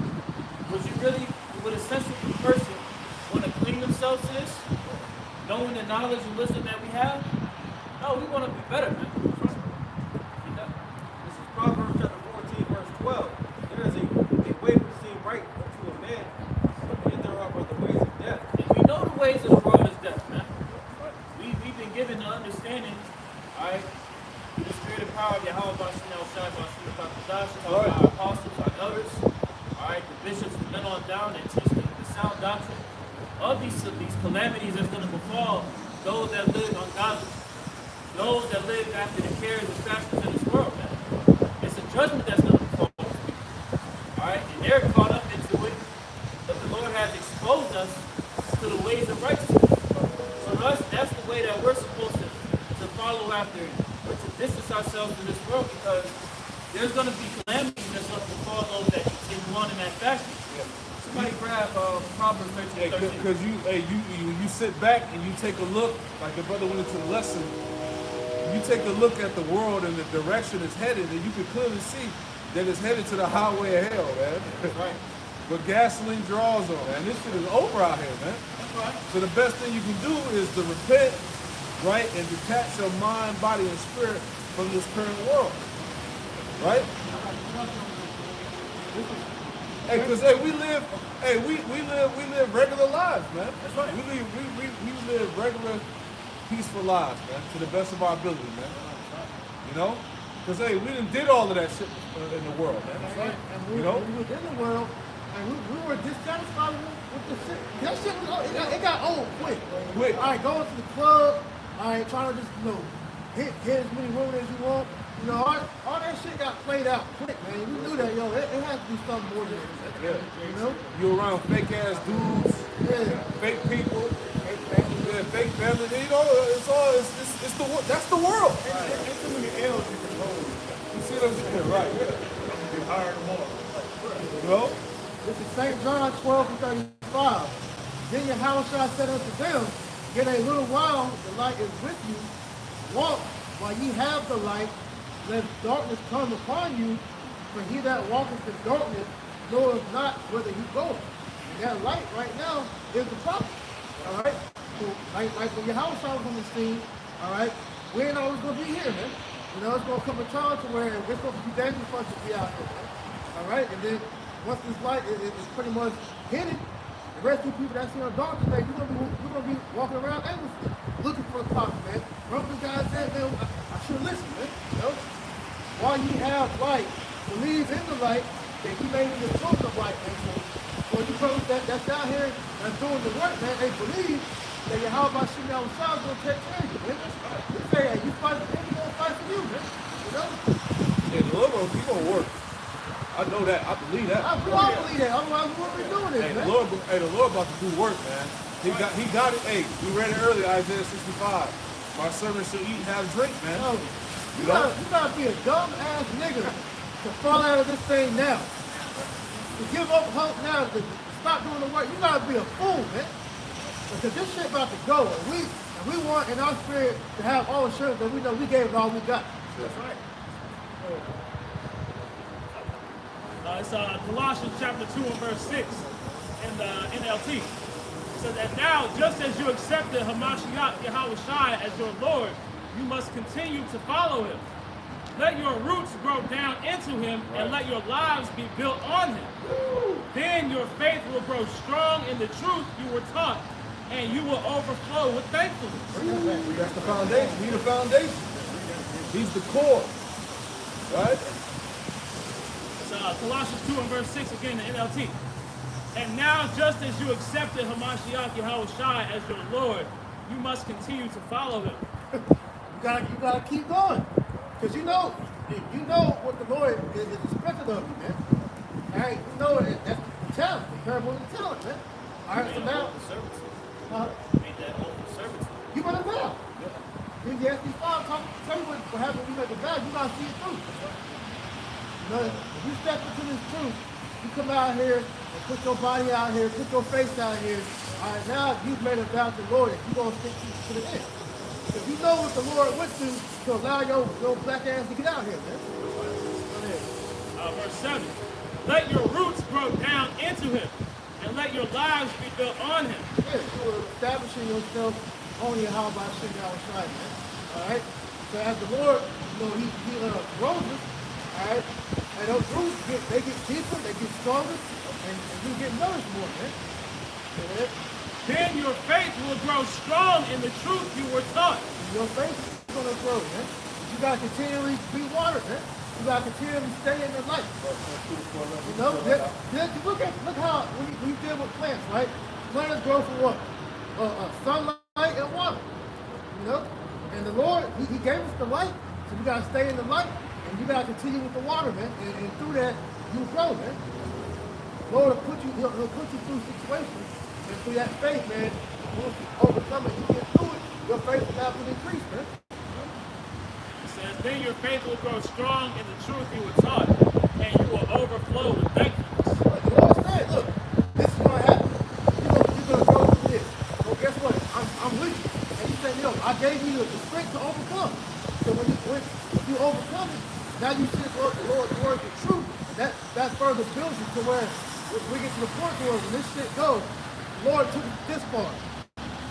He gonna finish it for us. He said, you be thankful. Yeah. So all that hell that you been through in the moment is really speak about how it may not seem like pleasant in the moment, but it works out with something greater for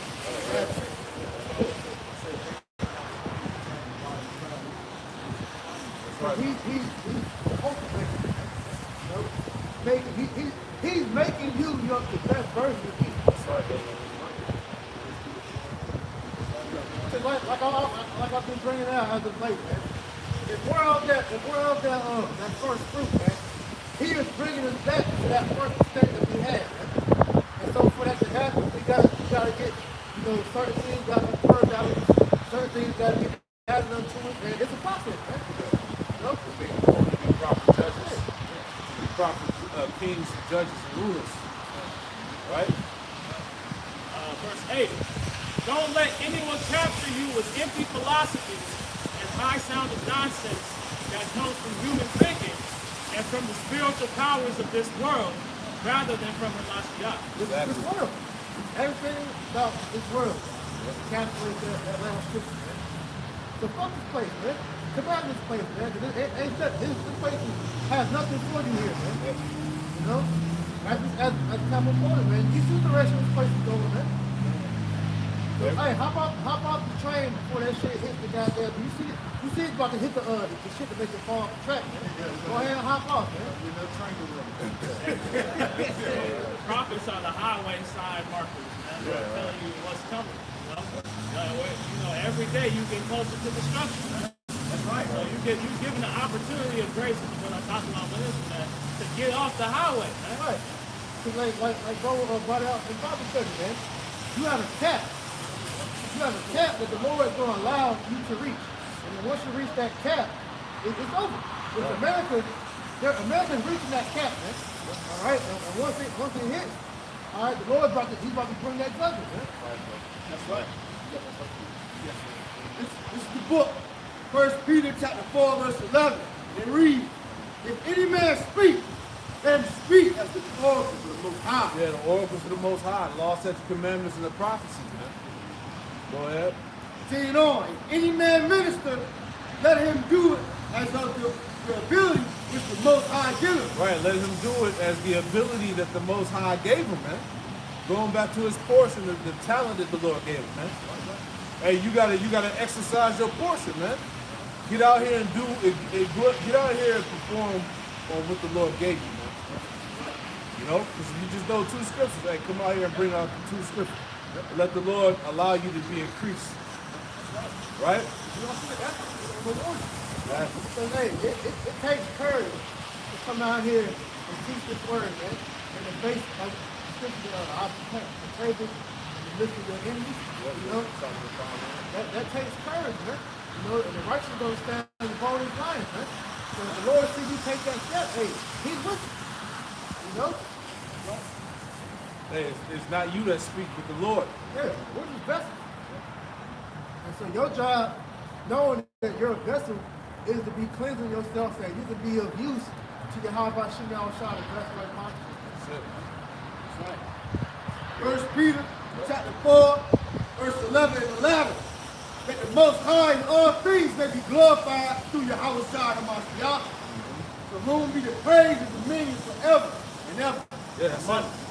Hey, what we doing is all for the glorification of Yahweh Shemel Shah.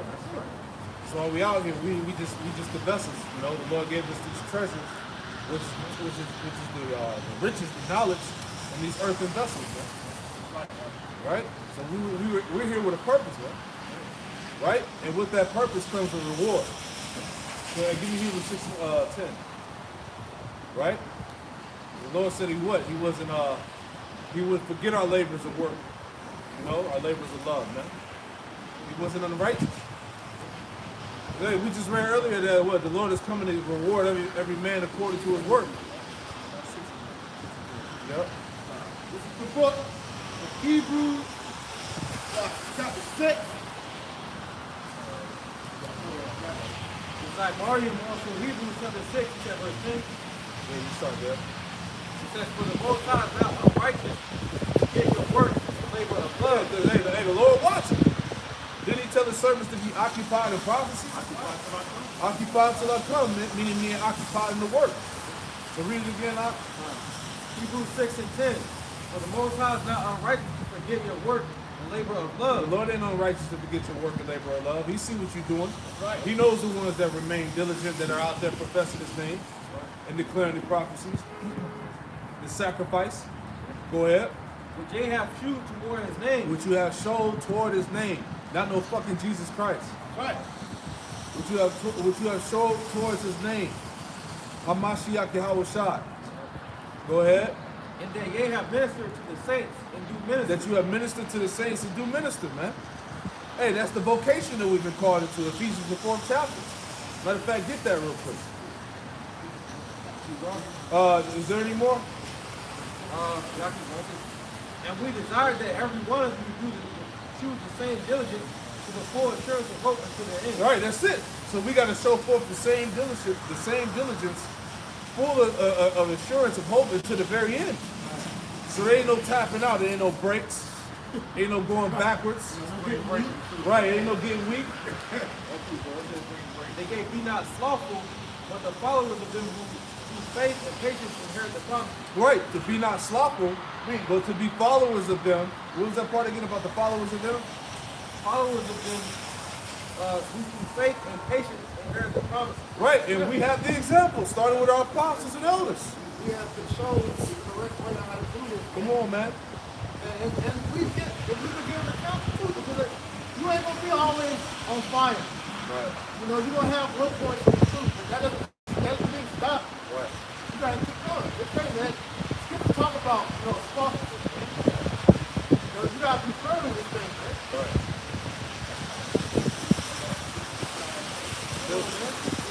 Ain't no excuse. Come out here, man. Talk through. Yep. So like I said, you done put yourself out there so the elite know. They know who you are. These demons know who you are, so why stop? Because now you stop, now you about to have an open target on your ass, man. And you ain't got no head that protect you. You ain't got no help. You just an open target, man. Yep. Exactly. This is the book of Ephesians chapter 4, verse 1. I therefore, the prisoner of the Lord, beseech you that ye walk worthily of the vocation wherewith ye were called. Yeah, we've been called into the vocation, man. The work, the pushing of the Father's ministry. That's true, right? And part of the work is what? To obtain salvation in the kingdom of Yahweh Shem Shah. All right? You can read down to like verse 13, somewhere in there. This is the book of Ephesians chapter 4, verse 13. That's right. So we all come in the unity of the faith and the knowledge of the Son of the Most High, into a perfect man, into the measure of the stature of the fullness of Mashiach. Yeah, are we not striving for the masteries, as the scripture say? That's right. We're striving unto perfection. Right. Go ahead, Art.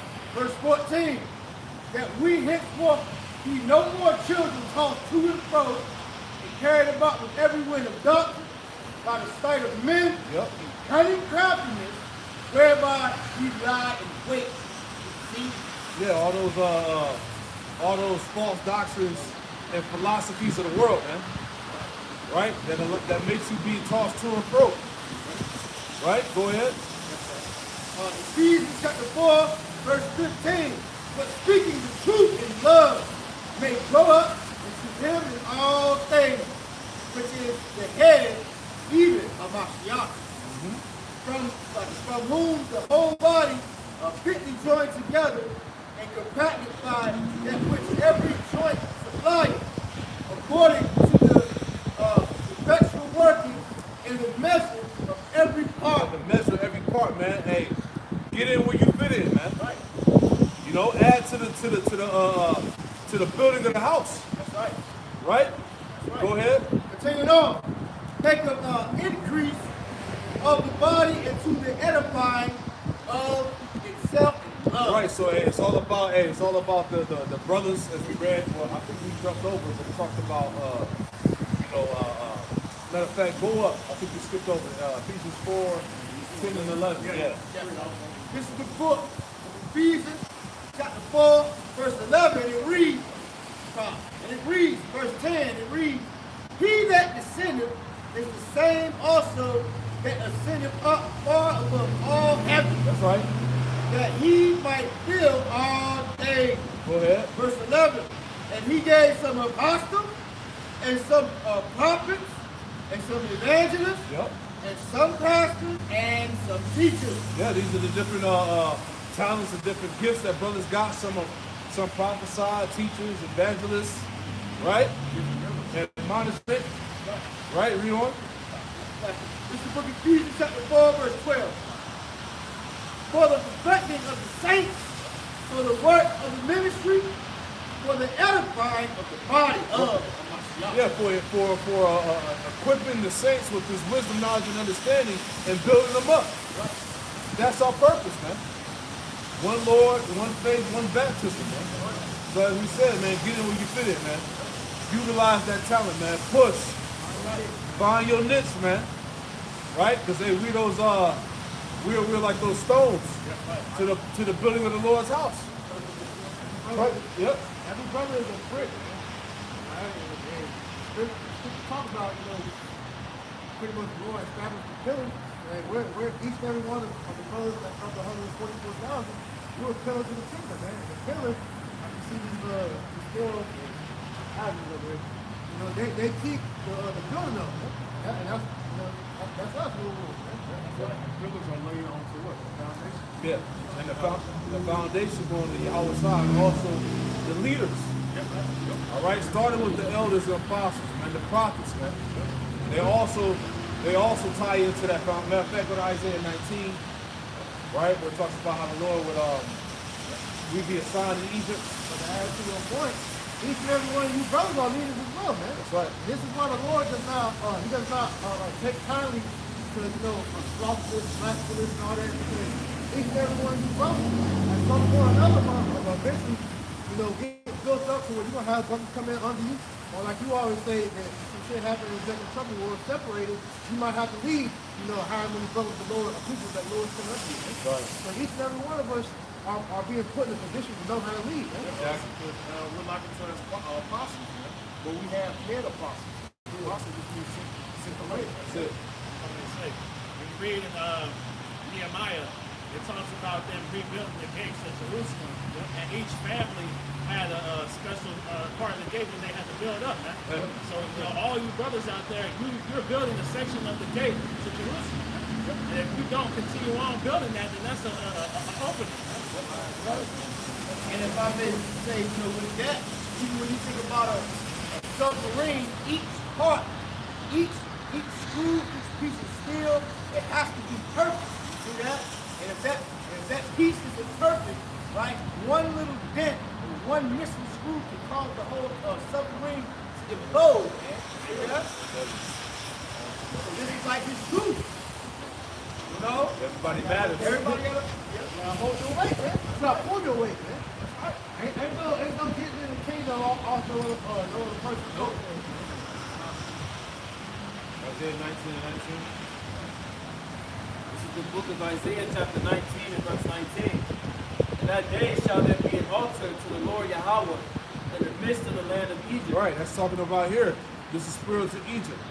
All right, and who's on the altar? The prophets, man. Making the bodies a living sacrifice.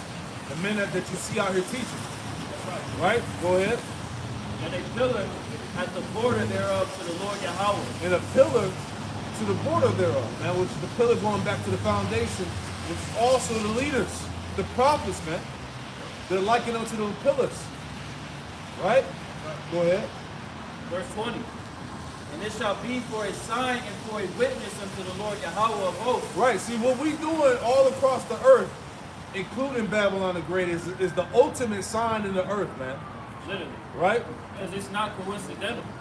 There's no coincidence that you have men being risen up across the four winds, Germany, Australia, all over Babylon, the Philippines, London. Central America, London. It's happening all across the four winds as was prophesied in the scripture. That's right, bro. And that's a sign. And then it said as a witness, because what do we hold? That's the testimony of Yahweh Shai. Right, we the two witnesses. Yup. And that's the testimony of Yahweh Shai is the spirit of prophecy. That's right. Who else is prophesying of the things that were written in the scriptures that happened? Like Elder Rock was getting into last night. He was like, man, you Christians all out here saying that you're in the spirit of Jesus. But Jesus is the spirit of prophecy. The outside the name, reading and preparing to their understanding. They're not prophesying, man. So how are you in the spirit of so-called Jesus? Exactly. Walking out alone, that guy Dr. Brown not going to tonight. One prophecy. Not talking about the MOTV, not talking about the time of Czech Republic, not talking about World War III, none of that, man. These was all the things that were written to come to pass in the latter days before the return of Hamashiach. That's right. So if you understood that, as we said, you will be speaking what we speak. Right. The witnesses would be out prophesying all over the four corners of the earth. Where is the small hats at?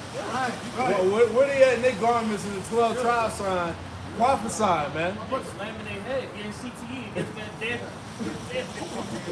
That wall goes back to Herod, bro. Right. I'm not going to show you, right? But the main thing, where is your house shot? Yeah. Where is the Messiah? If everything that we're saying is wrong, all right, Esau's done away with, we have no sign clause, all right, that you damn Edomites are still here, okay? Because the return of your house was going to happen during the rule of Esau. So you got a lot of holes, man. Yeah, Isaiah 63, who is this that cometh from dyed garments of Edom? So when Yahushua will come back, he was going to slaughter the nation of Edom. When did that happen? All eyes shall see him, even those with piercing. Are we not in the age of technology to see all things? All around the world? Somebody make it make sense. I ain't seen not one street paved in gold. War is still on the earth. Yeah? That's right. Right? Hey, you had, what's his name, Dr. Brown, talk about, why is there violence in the Holy Land? I wonder why. You damn devils is caught, man, been found, man. This nigga went so far as saying that so-called black woman having a white baby is possible. But that shit is happening. Normal. It's not going to move and type in that. You're going to see a hell of people like that. Right, exactly. It just show you the spirit of the Lord ain't dealing with these talking. Pretty much. Really can't understand. Pretty much. Isaiah 19 and 20. And it shall be for a sign and for a witness unto the Lord Yahweh of hosts in the land of Egypt. Yep. For they shall cry unto the Lord Yahweh because of the oppressors, and he shall send them a Savior Yahweh Shai. and a great one, and he shall deliver them. The elect. All right, so hey, the servants of the Lord would stand up and cry out. The Lord was going to send forth a Savior, Yahweh Shai, and he's going to deliver them. Right. All right, that was the prophecy. And this was happening, this would happen in spiritual Egypt. That's right. Right? So make it make sense, man. You know? You got it, brother. Bring it out. Word pillar, it says Atazabah. And it reads a pillar, a monument, a personal memorial with an altar. Yeah, that's Israel. That's Zion. The people. The Zion one. Right? Monument. The Lord has raised up Israel. Revelation 11:11. He raised up the nation of Israel, started forth with the elect. And great fear fell upon them which saw them. See? When you go into that word memorial, it says something, especially a structure established to remind people of a person or event. You know, that's what you see, the men standing up in the highways and hedges, man, as that memorial, you know, to Yahshua, man, to remind the world that Yahweh Shai is going to come and reestablish his kingdom. That's right. That's right. Y'all must have forgotten. No, they ain't forgetting. Right. They're trying to forget. Right, They're right, trying to push away the prophecies because they understand, as the elder had quoted before in the earlier part of the lesson, James 2:19. These devils know of Yahweh Shai's return. These devils are well aware of the uprising of Israel happening out throughout the four corners of the earth. Yep. They're aware of the Israelites coming back to the remembrance of who they are, and detaching away from wickedness. And there's a fear unto them. It tells you that in Revelation 11:11. Yeah. So all of these things that are happening on that planet Earth, it's a state of being frantic, you know, all this dismay, confusion. But ultimately, at the end of the day, the elect, the remnant are going to return. They're going to detach from Babylon, and they're going to seek after the hour watching all time to deliver. Yeah. It's nothing that you can do to avoid it. Whether you try and put your head in the sand, you try and close your ears up, hide your eyes. Prophecy is going to come to pass. Yeah, everything is a distraction, all right, to take away the focus of the true Israelites coming back up, waking them back up. Because what that means is that the Lord and Savior is on his way as well. It's all tied together, prophecy. You know? Isaiah 44:2. Matter of fact, I'll start at 1. Yet now hear, O Jacob, my servant, and Israel, whom I have chosen. Thus saith the Lord Yahweh that made you and formed you from the womb, which will help you. Fear not, O Jacob, my servant, and thou, Yahshua, whom I have chosen. Yahshawan, upright. Goes back to being upright or elected, when you look it up. For I will pour water upon him that is thirsty, Yep, the knowledge, the living water, go ahead. and floods upon the dry ground. Right, the offspring of the elect, the dry ground, those dry bones waking up. I will pour my spirit upon thy seed, and my blessing upon thine offspring. Yeah, the seed of the elect. That's us coming back now, this last generation standing back up. Verse 4, and they shall spring up as among the grass, as willows by the watercourses. Yep. Verse 5, one shall say, I am the Lord Yahweh, and another shall call himself by the name of Jacob, and another shall subscribe with his hand unto the Lord Yahweh, and shall name himself by the name of Yasharallah. Yep. You know, just adding on to what the elder has said, you know, there's this mass awakening of the Israelites. They're trying to, you know, take away the focus, but it's inevitable. Right. It's happening. You know, it's nothing that could be done against this truth from going out and being prophesied because it's prophecy. This word going out itself was prophesied to happen. Right. Hey, stop it. This is the book. This is the book of Isaiah chapter 14, verse 4. And it reads, Thou take up this proverb against the king of Babylon and say, how hath your blessed seat in the golden city seat? Verse 5, the Lord hath broken the staff of the wicked and the scepter of the rulers. That's what you're saying, man. The Most High breaking the staff of the wicked, the scepter of the wicked, leadership, Power. power stuff. And that time in Proverbs is the prophets, man. So we call this devil out for all the wickedness and atrocities that he's done. And that's why he's what? He's vexed. That's why the damn devil is so, they're so upset that Jacob's waking up and coming out of that dead state. And that's why on TV, you know, these Edomites, they be on TV talking about they're tired of this woke culture, right? They're tired of hearing niggas claiming that they woke.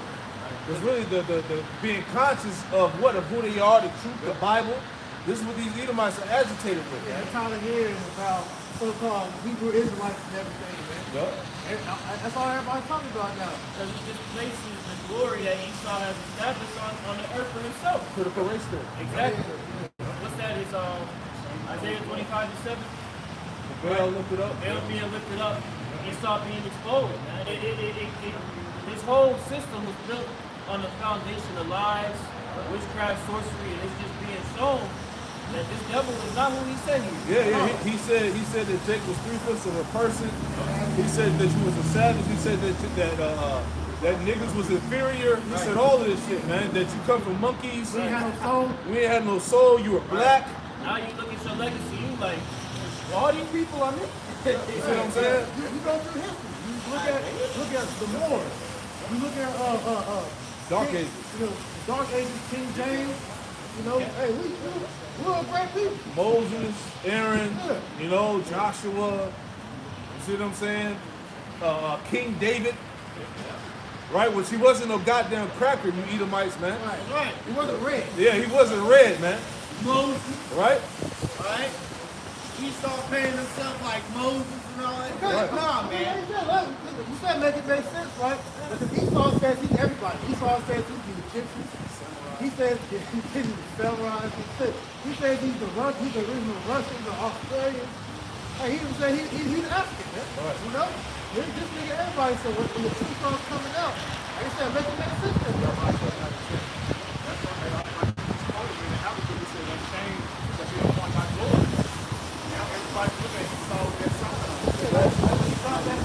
God, Jesus, a few years back, they was like, nah, we ain't showing this over here. That's a bold-faced fight. You ain't good news. Right. And how can that be if Moses is supposed to be a damn red person when the scriptures, the Lord told him to put his hand in his bosom, and when he took his hand, he turned white, man. They never adapted any telling of that story, man. They always leave that part out. Yeah. Sam and Mary. I think they did that in the Ten Commandments back in the 1950s movie. And when he took his hand out the bosom, it was like this white pasty shit. You know what I'm saying? like it looked crazy. From what I remember. Yeah, they tried. Just sitting in the house and look like this. Right. No, it was like it looked like a white. Oh, you know, it's some bullshit. Black, they feel like black is dirty. That's why you have the old Colgate commercial. Like, oh, way back in the day, they'll say you a dark, brush your teeth with Colgate and make your shit wash. Or in soap. They throw a damn black person in the bath, wash them with soap, and you come down white. Right. That's another lie. That's another lie too. That leprosy skin, that pale skin, it's been pushed in the earth as the standard of beauty. Which is clearly not. That's a curse. Yeah, why that ain't right, man? Why that ain't right?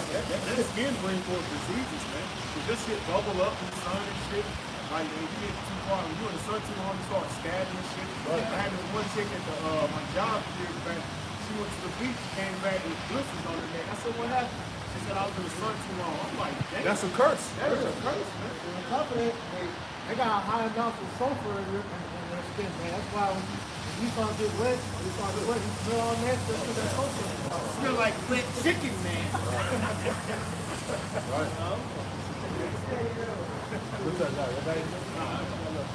Jeremiah 49:10. But I have made Esau bare. But I have made Esau bare. How about Shimon Shai made the Edomite bare? Right? By exposure, by exposing. That's right. by revealing his acts. Go ahead. I have uncovered his secret places. I have uncovered his secret places. This is the reason why, through the truth, you know about the Illuminati and the elites, all his secret agendas, the cabal and all of that shit, man. That was through the spirit of prophecy, man. Right? Go ahead.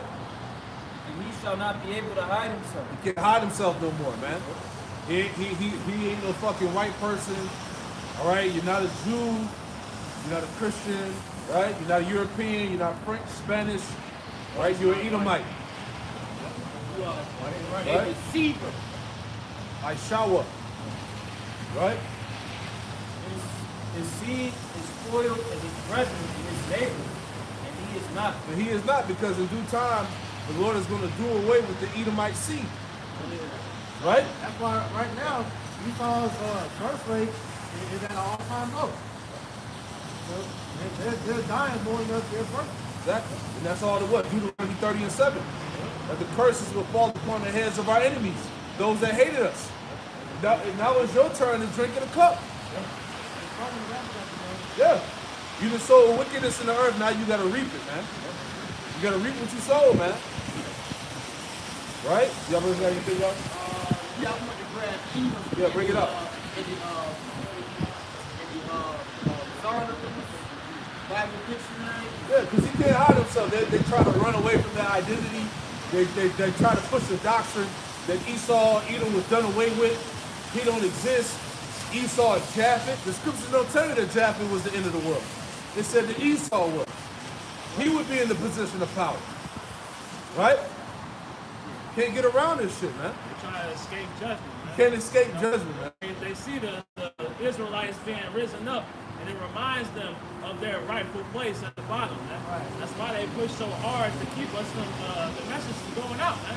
They start having goddamn Vietnam flashbacks and PTSD about the times that they were underneath King David and King Solomon. Right, we all not the same. We all not human as they like to come. We all the same. We all They only together. bring that bullshit out when the identities of the tribes are brought forth, and it exalts royalty, it exalts kingship, dominion, rulership. Then it's all the same. That's coming out now, because where was that same mindset in place? Exactly. Yeah. You know? They'll John 3:16 death, but then when it comes to them, Esau always wants to establish his dominance over the rest of the world. But then even with the generations of today, these Edomites today, it was a video of this so-called Edomite lady on a panel, and she was like asking all these Edomites in the crowd, if you feel bad about slavery, raise your hand. Yeah. All the people raise their hand. And she said, if you really feel bad about slavery, raise your hand if you're willing to give away all the money that you gained off of the backs of slavery. Everybody put their goddamn hand up. So it's still subtle. Yeah. They're subtle with their supremacy. It's all bullshit. That's why you got covert Edomite supremacy and overt Edomite supremacy. In the old days, and it's about to be made manifest once more, that outright Edomite supremacist mindset, that mindset went away, it slumbered a little bit. And now it comes out gradually in different facets. It came out, really, it started to come back out when Trump came on the scene. Yep. It started boasting that. That's what all that Make America Great Again. That's what that was for. To put niggas back on the bottom and resolve our dominance in the world again. So like you said, yeah, and they're trying to put that back on the books, put that back in the world. So we're seeing the scrambling of these damn devils because they're afraid, man.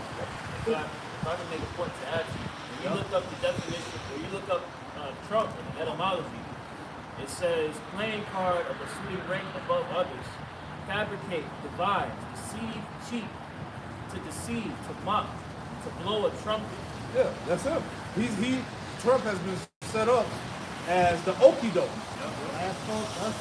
Yeah. To get these Edomites sucked in as if he's going to be the solution to America's problem, and then after that, boom, destruction, man. You know?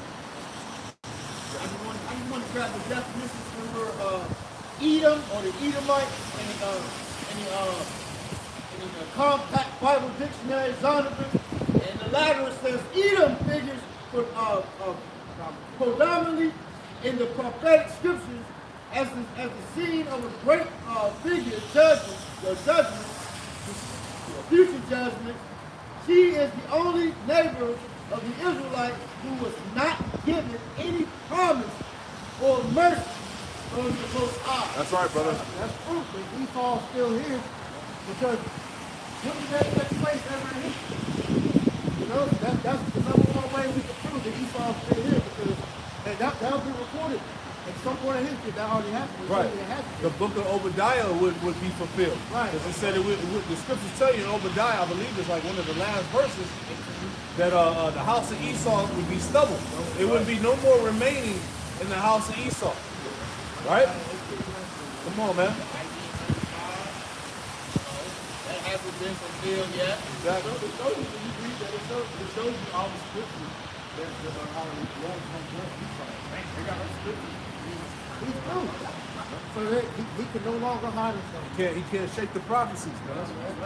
And Esau is really trying to go the route like they do in Final Destination.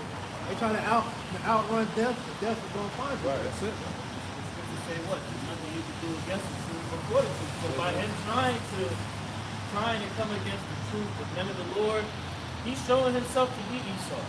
He's showing himself that he is the wicked. He's fulfilling He's prophecy. fulfilling it, man. There's nothing you can do, Esau. I'm sorry, man. We don't know what you're gonna do, but there's nothing you can do. Embrace your heritage, buddy. Like you told that Edomite last week, man. Live it up. Live it up, man. Yeah, man. We just Buddy. here to do a job, you saw, man. You know? Do our job, you do yours, man. That's it, man. We need Esau said nothing personal, right? Yeah, it is nothing personal. No, this is It's personal in this prophecy. How about that? You know, the bottom line is that the is going down and the whole world is going to rejoice after that. Hey, wrap it up with that. Go back to Isaiah 14 where it talks about the fir trees rejoice when the tree cutters cut down. Right? Start at the top. Isaiah 14 and read down to that. It's like 1 through 4, 1 through 5, something like that. Then we'll wrap. Isaiah 14, verse 1. There you go. For the Lord will have mercy on Jacob, The Lord will have mercy on Jacob. Go ahead. and will yet choose And Israel. will yet choose Israel. What is the whole world in that fact? Go ahead. And set them in their own land. And that cuts the 48er. He said he was going to save the Israelites and set them back in their own land. Didn't say shit about a Balfour Declaration.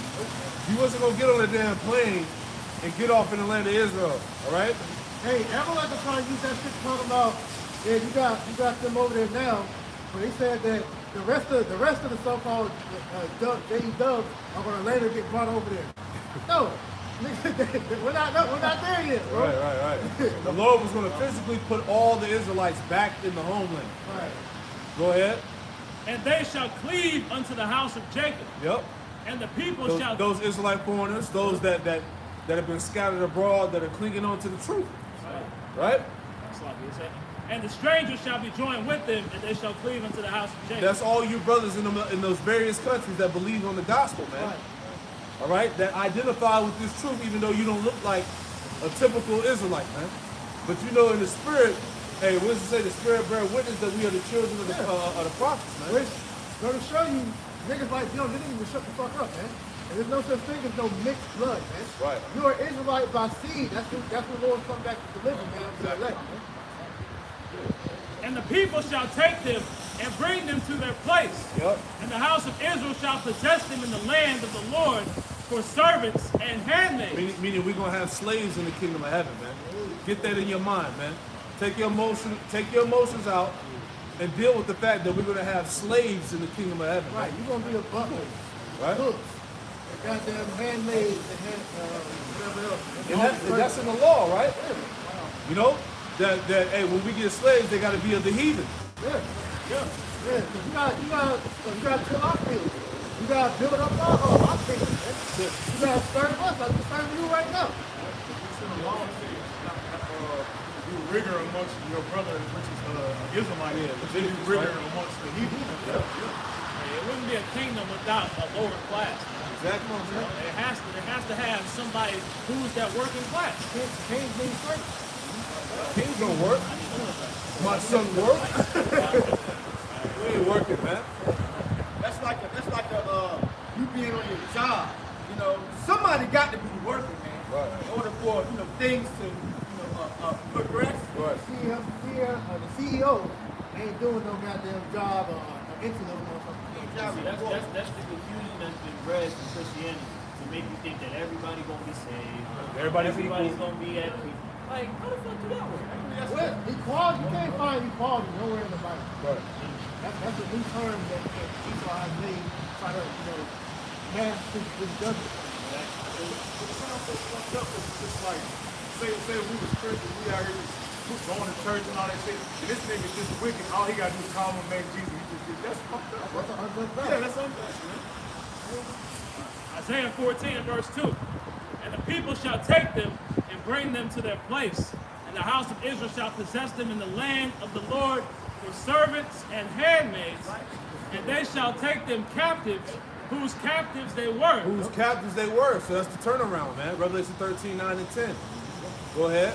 And they shall rule over their oppressors. The Israelites are going to rule over their oppressors, man. Deal with it. All right? Get that in your mind. The Israelites are going to rule over their oppressors. Who are their oppressors? Read Psalms 83. Because it ain't just Esau that's going into slavery. It's all you nations, man. Everybody gonna get to work. You should be thinking, how can I be the best servant to Yashar? And that should be the mindset of all the people today. Yep. How can I be the best servant? And we're starting to see that in these different countries pretty much begging Jake to wake up.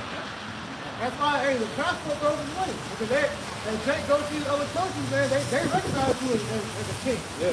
They'll treat you like royalty, man. Because they know. Anywhere outside the U.S., Jake is celebrated, man. When you go to the islands, right? When you go out there in Europe, all over the place, man. Jake is respected. They'll fight over us back there. I want to keep mine today.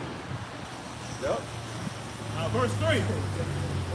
And it shall come to pass in the day of the Lord that the Lord shall give thee rest from thy sorrow and from thy fear, from the hard bondage wherein thou wast made to serve. That we're going to have rest.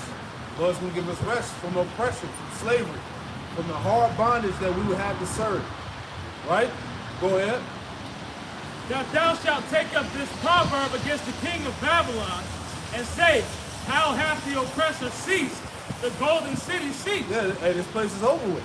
Go ahead. And the Lord hath broken the staff of the wicked. That's right. And the scepter of the rulers. The scepter, the power. The Lord has broken the power of the wicked of this world, the elites, the princes of this world, the so-called nobility. Right? That's right. Esau, Edom. Go ahead. He who smote the people in wrath with a continual stroke. He that ruled the nations in anger is persecuted and none hindered. Yep, go ahead. The whole earth is at rest and is quiet. They break forth into singing. Yep. Yea, the fir trees rejoice at thee, and the cedars of Lebanon saying, Yep. since thou art laid down, no feller is come up against us. Yeah, so Esau, the so-called white man, is like that fella, that lumberjack, that's been cutting down the nations, man. So when he goes down, the earth is going to rejoice. Right. It's just the trees. That's the people, but it's also the actual trees, too. Right. The whole earth is ready to get Nature itself is going to glory and rejoice the fact that the cancer has been finally removed out of the earth. And you can see that. I mean, look, if you have a rise of different things that show you that earth is fighting back. The animals are attacking Edomites more and more. You're seeing the earth starting to grow these damn poisonous plants and fucking up people and shit. It's like you had the whole thing with the fungus, Yep. you know? Yeah. Earthquakes, tsunamis, tornadoes, That's all the earth fighting back, man. you know? So that big mass of seaweed that's going Come on, man. across the ocean. Shark attacks. Edomites be getting eat up in the damn ocean, man. Alligators, bears, wild dogs, Open her back door and got ate. you know? So it's like the world itself is taking vengeance on Esau, man. Rightfully so. This nigga's the fruit necessary. Right? So once he's gone, man, everything's gonna sing and happen. That's it, man. And when the wicked bear rule, when the wicked bear rule, the people mourn. And when the righteous bear rule, the people rejoice. So that's the time we're coming in, the transition. All right? The wicked is going down and the righteous is about to be established forever. That's right. Thus saith the scriptures, thus saith the prophecies, man. That's right. Right? And with Lord's will, you know, this camp was edifying. You know, it's all through the Spirit. Just continue to stay tuned. Continue to watch out for prophecy.